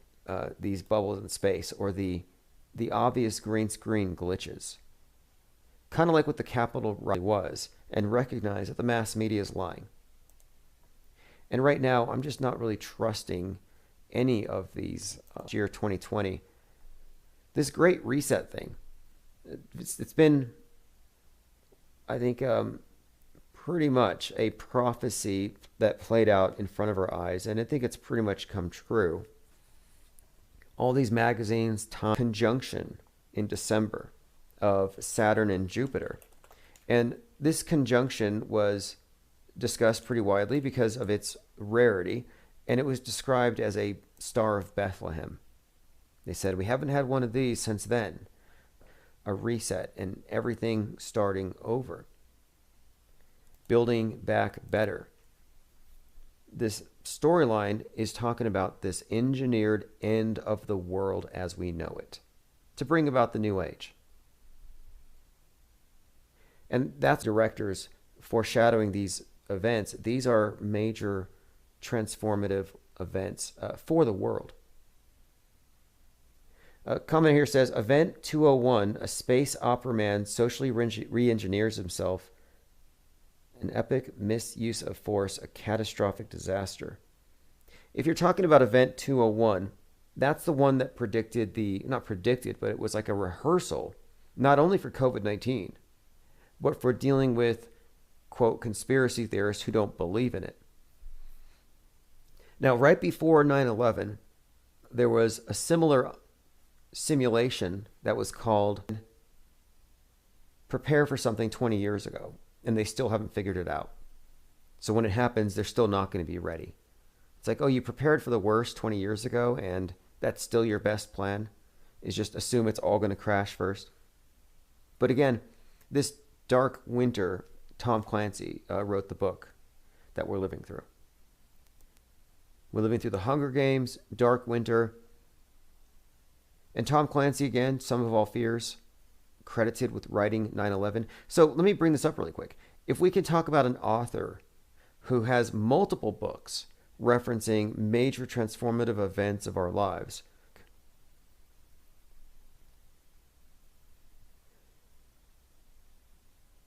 commenter says, did they skip 101?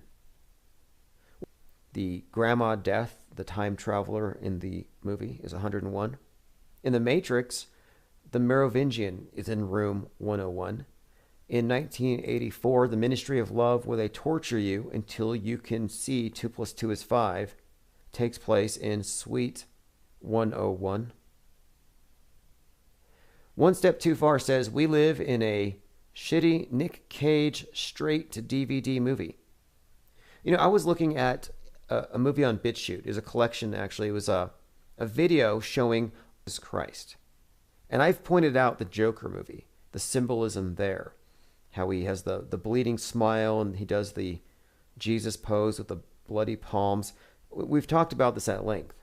Other movies that he's been in, like The Village, where he plays very specific roles. Well, anyway, I don't recommend it. I don't recommend any of these old horrible movies. But you know, it's just quite wow. Look how much garbage. Look how much programming I just imbibed. Now, Joaquin Phoenix is a very interesting character on and off the world stage for a few reasons. His brother, of course, River Phoenix, part of the Children of God cult, a cult that also involved Rose McGowan. There's so many strange things about this whole group. But Joaquin Phoenix in particular, last year, well, right before in 2019, was doing this activism. He was doing Fire Drill Fridays with Jane Fonda, where he got arrested. And behind him there's this poster that says "Change will come." It's got a burning globe. But even then, he was acting as a Marxist agent provocateur. And then comes the Joker movie, where he plays this in a more mythical way. But it's the same thing. At the end of the movie, you have the uprising, kill the rich, and they're all wearing clown masks. Well, we're living through a communist revolution, and we're all wearing clown masks. And another thing, too, is that Joker is an archetype. He's an archetype of Mercury. And when you get into the different symbols or the different planetary deities that are personified in the movies, you can kind of see in the foreshadowing that, yeah, there is indeed, I think, by the way, Jared Kushner got a hold of the producers for The Purge, and he got... So again, 2020, if it looked like The Purge, well, that might have been Trump's re-election campaign. Robot Plague says, I was a Kubrick fanboy for years. I have no doubt he was a genius, but I wonder if he was given film god credibility. But interesting point. All in all, though, it's a very fascinating topic. I'm going to go ahead and post a link here. It's chartword.com. The title of the article, if you just want to look it up directly, Stanley Kubrick's Faked Death and the 9/11 Hoax. I'll put a link in the chat. We'll continue this discussion, build on this Metascript analysis as we go on. Someone just tweeted something at me. I have to share it. Friend, the singer for the national anthem. Here she is, hanging out with Mr. Rothschild, posing in front of a picture of... Anyway, interesting painting. Not surprising or shocking to see the two of them together. What are they trying to tell us? All right, hope everybody had fun. We'll see you all tomorrow. Subscribe. Join us tomorrow if you can. Darkmatter.radio will be next, and that's in the morning. Away from Earth into the black void. Stars from the lunar surface or on the daylight side of the moon. It's not a black void. I mean, it's black, but there's all kinds of polka. Space is fake AF. There's more than stars. You can see planets. You can see moons. You see the gas.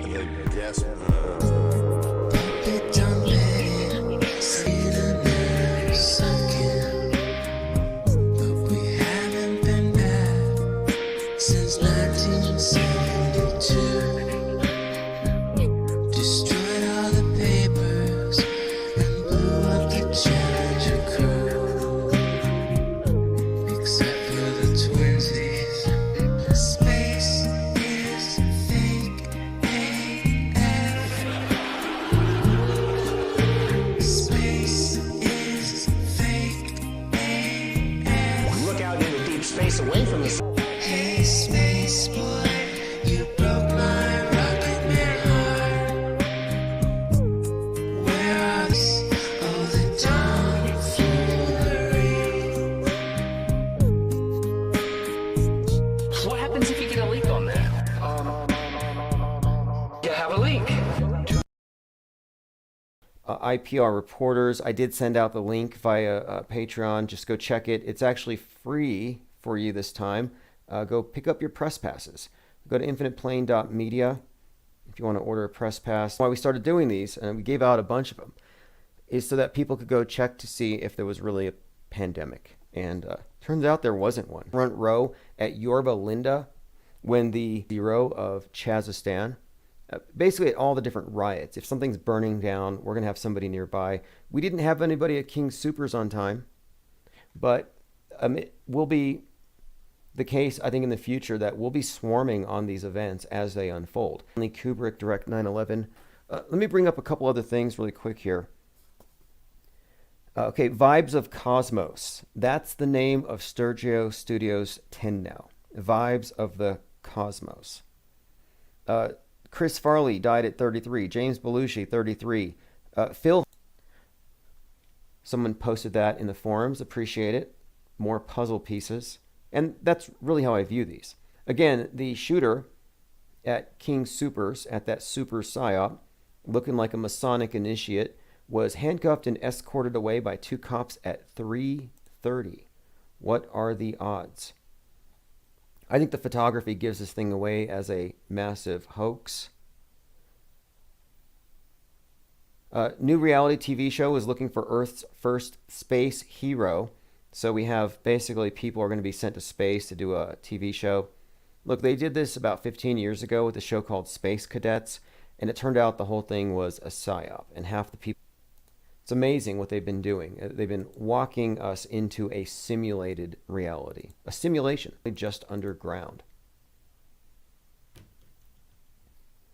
Let's see. I'm going through some comments here. Yeah, if anybody just got here, King Super, store 33 employees, guy arrested, 3:30.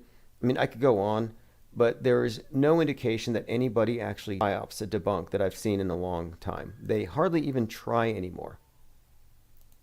I'm going to take a quick break here. I want to play the new song by JT33, and this is featuring Overthought. So if you just got here, we're going to take a quick break here. You are listening to Infinite Plane Radio. Stick around for...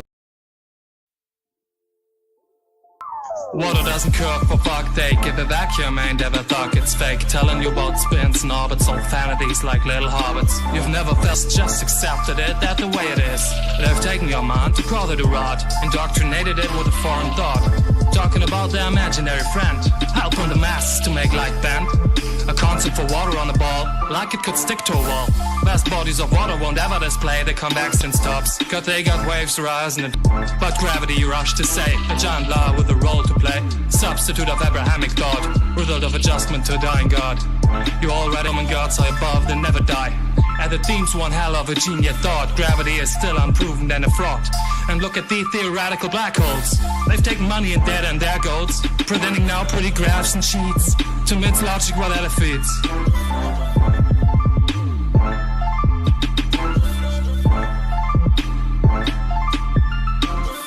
By virtue of an object's mass alone, no attraction to its center was ever shown. Mathematically doomed and believed.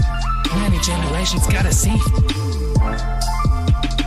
Elf shooting in elliptical orbit, avoiding a 360 pan at all cost. Moon landing dead or unfortunately lost, unable to evidently prove the ball. It's the mechanics of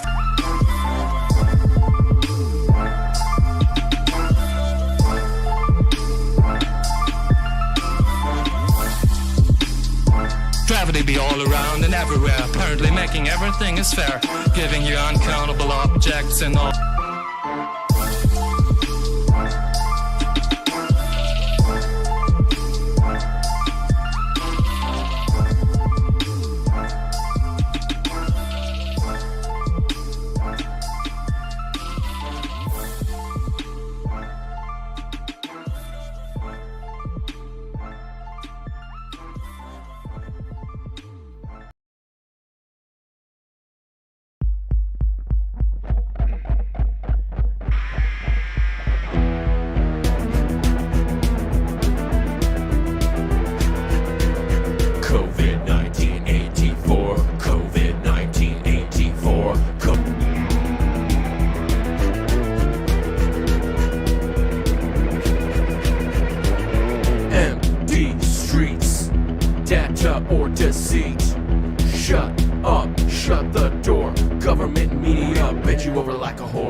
3/11/2020 was our new 9/11.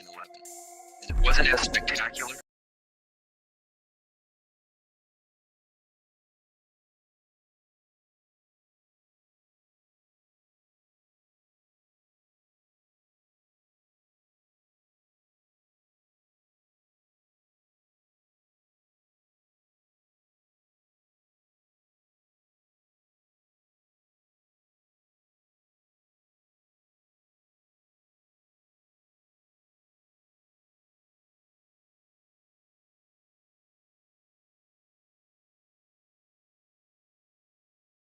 Okay, so I'm hijacking the stream for just a moment here. We're setting things up so that we can do this open mic thing. So let's go ahead and get that started first of all. Put that in the chat.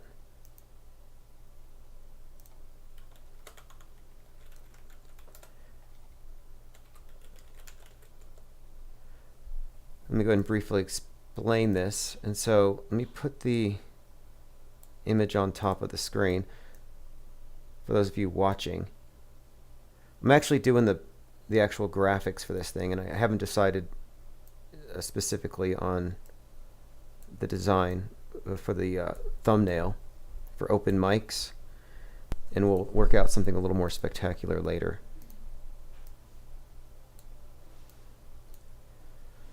Open mic, I could do open mic for open minds, like we have open phones for open minds. Open mic for open minds. Proceed from there.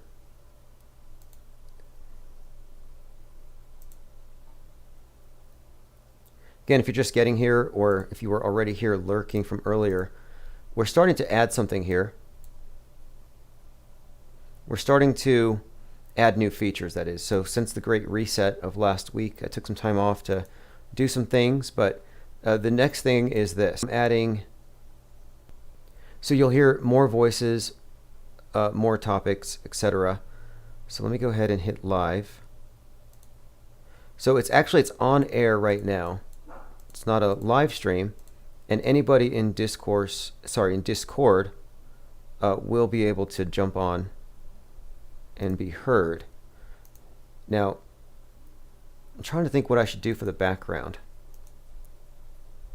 I mean, I could have replays going on in the background. I could find something here. In fact, let me go on to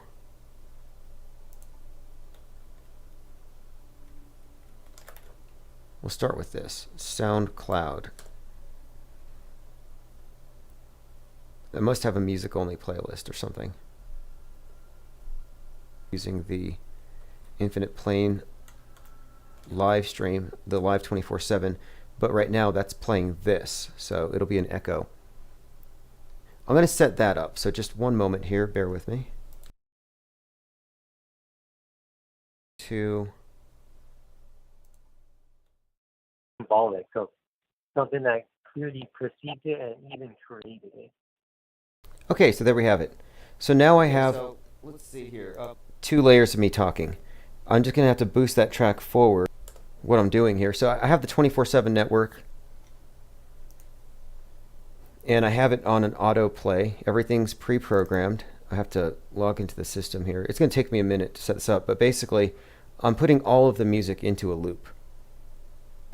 It's playing these archives. So I'm just going to be leaving these archives on with music only. So I'm going to have to go in there right now and take out some files. So let me see if anybody's in Discord so I can test the audio. All right, hey, all right, loud and clear. Okay, so yeah, the idea here is that, yes, from 3 to 6, I'm just going to leave the mic open, and I'm going to have probably just Infinite Plane Society music in the background or something. Parents were kind of... Right now, let's see. Okay, so open mics for open minds, topics, anything really. And of course, those of you in the chat, everyone can see your chats. And so people in Discord, of course, you can try to find some kind of... So is this going to be a time where we can come on and read poetry? Yep, exactly. You can read poetry. Nice. This would be possibly a time I would imagine to even debut stuff. We could do a lot of the, like, we always do these launches whenever somebody has a new track. We could play a lot of the new music. And even actually then, this would be a good time to play music and introduce it instead of just having it on a loop. Like JT's got that new one that he did with, let's see if I can pull that one up.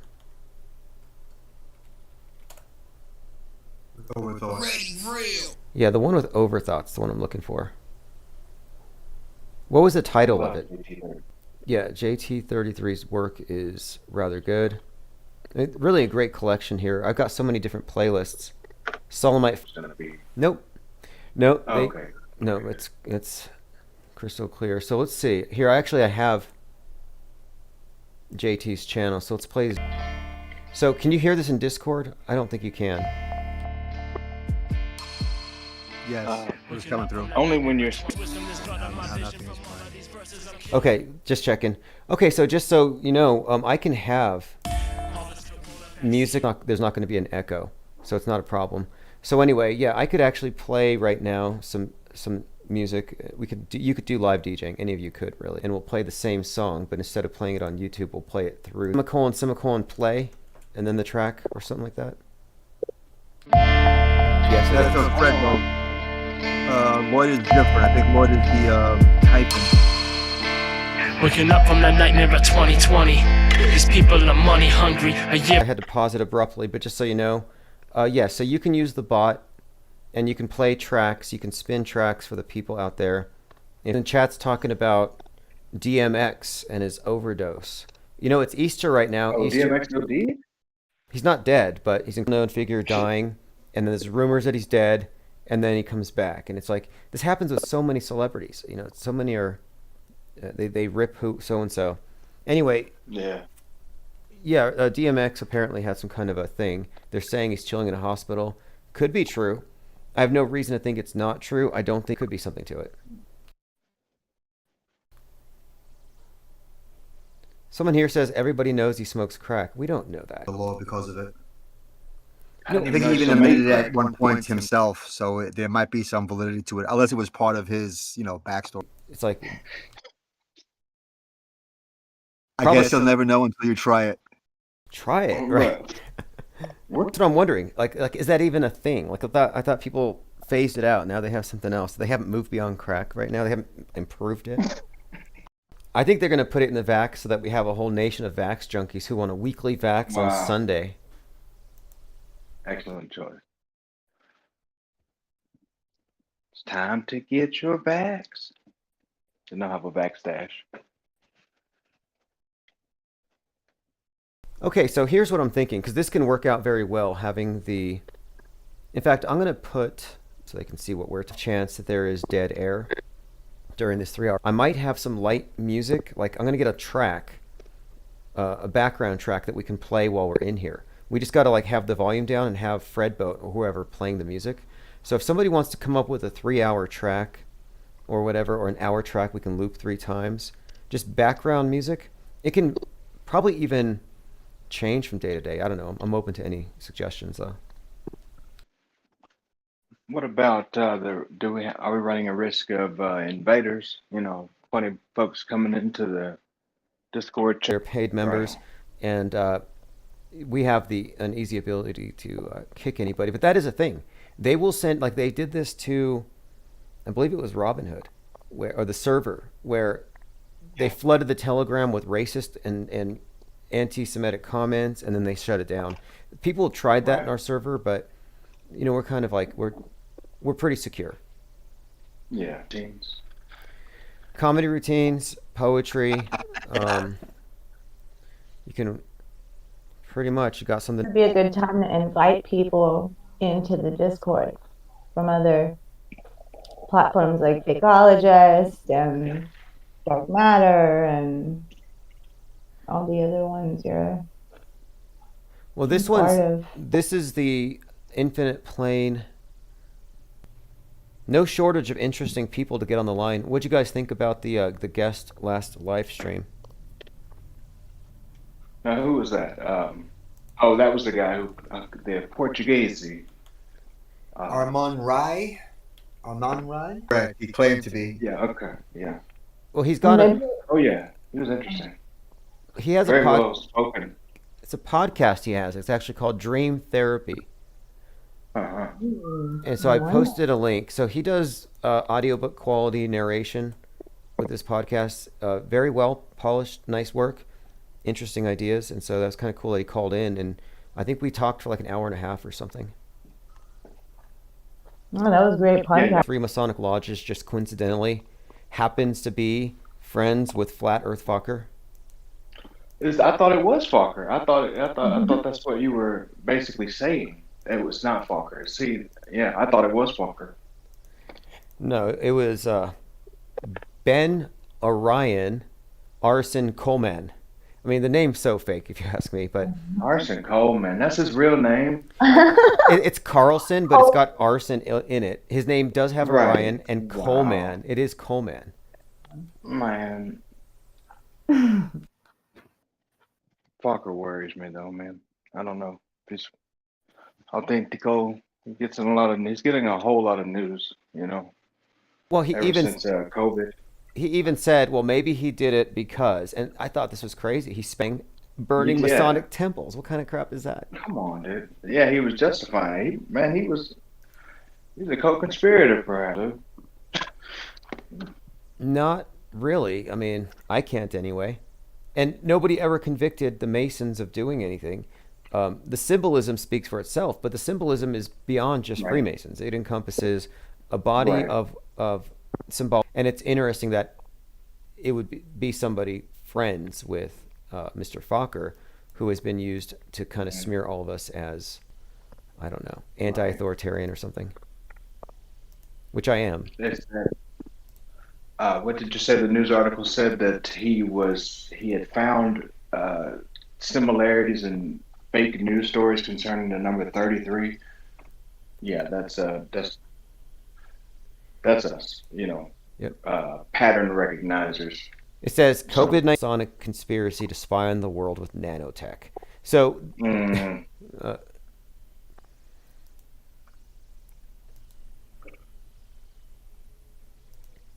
Flat agree in the arson. Masons.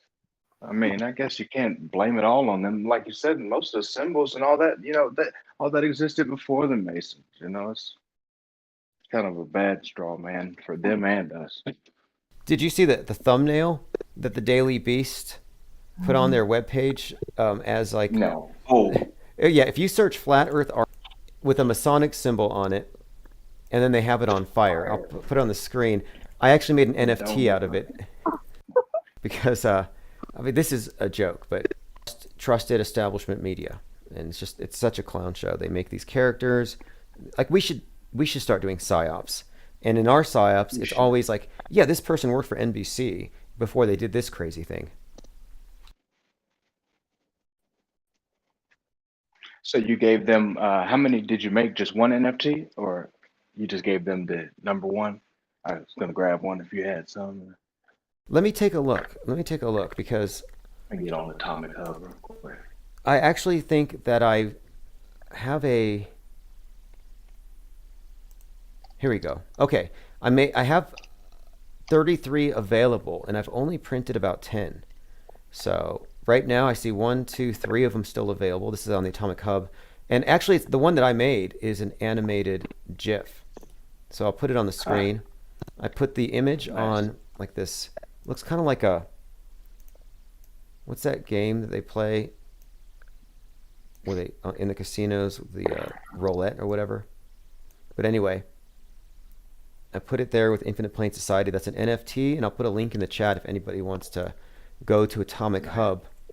It's called Cinematography scene NFTs. They're penguins. Really, that's interesting. Yeah, they have an auction coming up soon, but I think they got some NFTs available now. Very cool. Well, hey, I'm going to take off. I got to be back in a little while for sure, but I'll be listening remotely as I go on my walk. But I'm going to leave the mic open, and if everybody has to go or leave, last person just needs to turn on Fredbot and play something, and What's the code though? Semicolon play or On an IPS playlist now, if no one's going to talk, it'll just consist of all the IPS artists. What do you want us to talk? That's cool. That's cool. And that's what I do too. I use music, especially when I'm writing or editing, just to it's like white noise. It helps you focus. If we leave the mics open, we'll make it very easy for anybody to just throw on a playlist if nobody's in here. So what are the topics? we're gonna talk about DMX smoking rocks. Yeah, I heard rocks are they still I do heard have percolating. rocks. Oh, did I overhear something? No, but maybe I not. don't think that was me. Oh. Percolating in the percolator. The percolation of the bomb. Coffee sounds Bomb good. water. But whatever, Hmm. cheap. This shit is cheap. Yeah, okay, great reason. Maybe it's the effects. Yeah, I think it would be more the effect. There's a specific. It's nauseating thinking about it, quite frankly. But these people are quite. They're to actually want to put that type of a substance in your body. First of all, No, we don't think about it like that. It's like, they don't it's think a about mind, that. right? So it's like that mind virus that eats you. Like, oh, they can't even decipher that being an issue. They're just like, Well, on this I've heard people argue that cocaine is natural, because it comes from a plant. plant. So people are gonna have justifications Yeah. for whatever. Yeah. Well, once it goes through the factory, it's no longer a plant. I mean, unless you dry it, you mix it with this and mix it with that, it becomes something else, and you can't really call it natural anymore.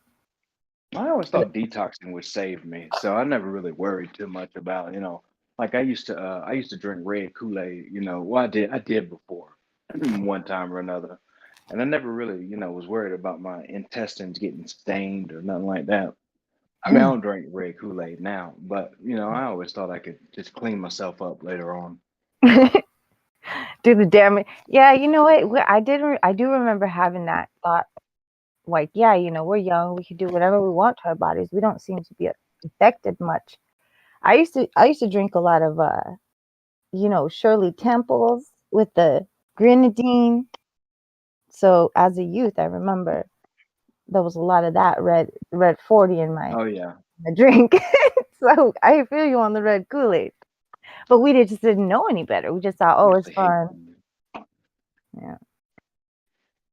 Just a way to, and then now we're still trying to figure out, I mean, how bad does it affect you now if you accidentally get it in your system?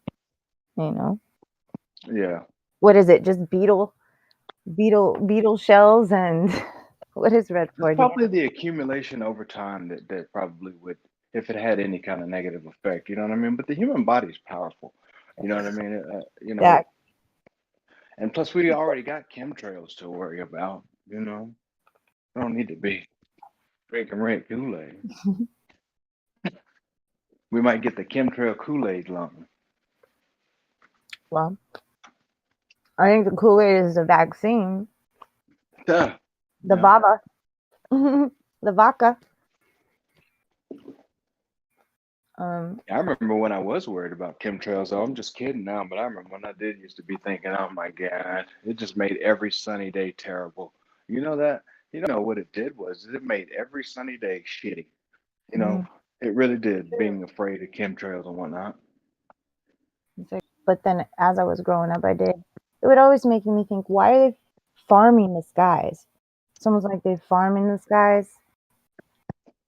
What's it when you get the soil ready in a long line, like tilling the soil. They're like doing to us. They're about to harvest our, fruits of our labors. Speaking of harvest, I think Tim's in New Mexico, man. I think they're about to have legal weed out there, man. That's so lucky. I need that so bad here. Like, it's a good idea for pacification. So, as soon as the people need to be pacified a little bit more, then that's when, that ticket will go through, correct? Smaller states near you. Oh, yeah.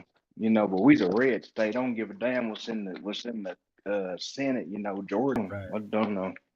But you know what, man? Agriculture, man, we need to get that agriculture money. All these states suffering. I don't know what they do in these congressional sessions, but they're bullshitting deeply. Like with the infrastructure bill. The infrastructure, they talking about rebuilding roads and all, aren't, trying to bring in the suggestion of public transportation, because you want to change the world. I think we can do it instantly by making more railroads quickly, but could be just fine if like there's a ton of jobs in Atlanta and no place to live at. So if you could hop on a train and ride to Atlanta a half hour, you get a job in Atlanta, or vice versa. You know what I mean? I don't know why we're not actually bringing about things that would make things better. What do y'all think of connecting everything quickly? It's jobs. And you know what happens when you bring things together, they grow. So like, what's the deal? It seems like all the greenies would want to push that too, because the cars are messing up the atmosphere or whatever. No, not a stupid idea. Actually, very good. Going. It sounds good enough. At least on paper, it sounds logical majority of the time. But they never use logic when they come up with this stuff, do they? Nah. I mean, connect all this stuff together, and it'll be wild, man. Like, imagine if you wanted to ride down to Atlanta from New York, man, and you could do it in a couple hours on a high-speed train. You know, like Elon Musk could be digging tunnels too. I don't understand what the holdup is. Climate change, that we would have gone away from gas, yet we're still using it like it's no problem. Yeah, that in itself should show how bullshit it is. Yeah. Yeah. All you did was tax it. I'm ready to go on a search for space junk. Like, who's with me? Space junk. Is that a kind of weed? That'd be a good name for a that strain. blast off. But I never really liked planetary strains or like space strains, to be fair. I've tried it and like it's like not a right strain. So be fair. I got some THC diamonds right here. And this is just a magical substance. I mean, it is perfectly wonderful to use. My goodness. THC diamonds. THC diamonds. Look it up, bro. Oh my goodness. Oh my goodness. Once it's able to be patient, they're making people wait for some reason. Yeah, they passed it in New York, so but it's not until next year. Because that's where the real. That's the real. Because look, if you 3 pounds. No. I mean, growing it. 3 stalks, 3 pounds, something like that. If you can, I read it earlier this week. If you can grow one plant, you're about to be in a certain. There's permits. Yeah, or not permits, but there's like you got to meet certain criteria, which it's doable though. You can do it inside. You could do it outside. So once you figure out that, because it's little, you can still manage to because you would spend a lot of money. I'm just letting you guys know you spend a lot of money at these places. I'm telling you. You do not 100,000%. Yes, I'm just saying, even if you want commercially. Right. There you go. I do have plans to enterprise.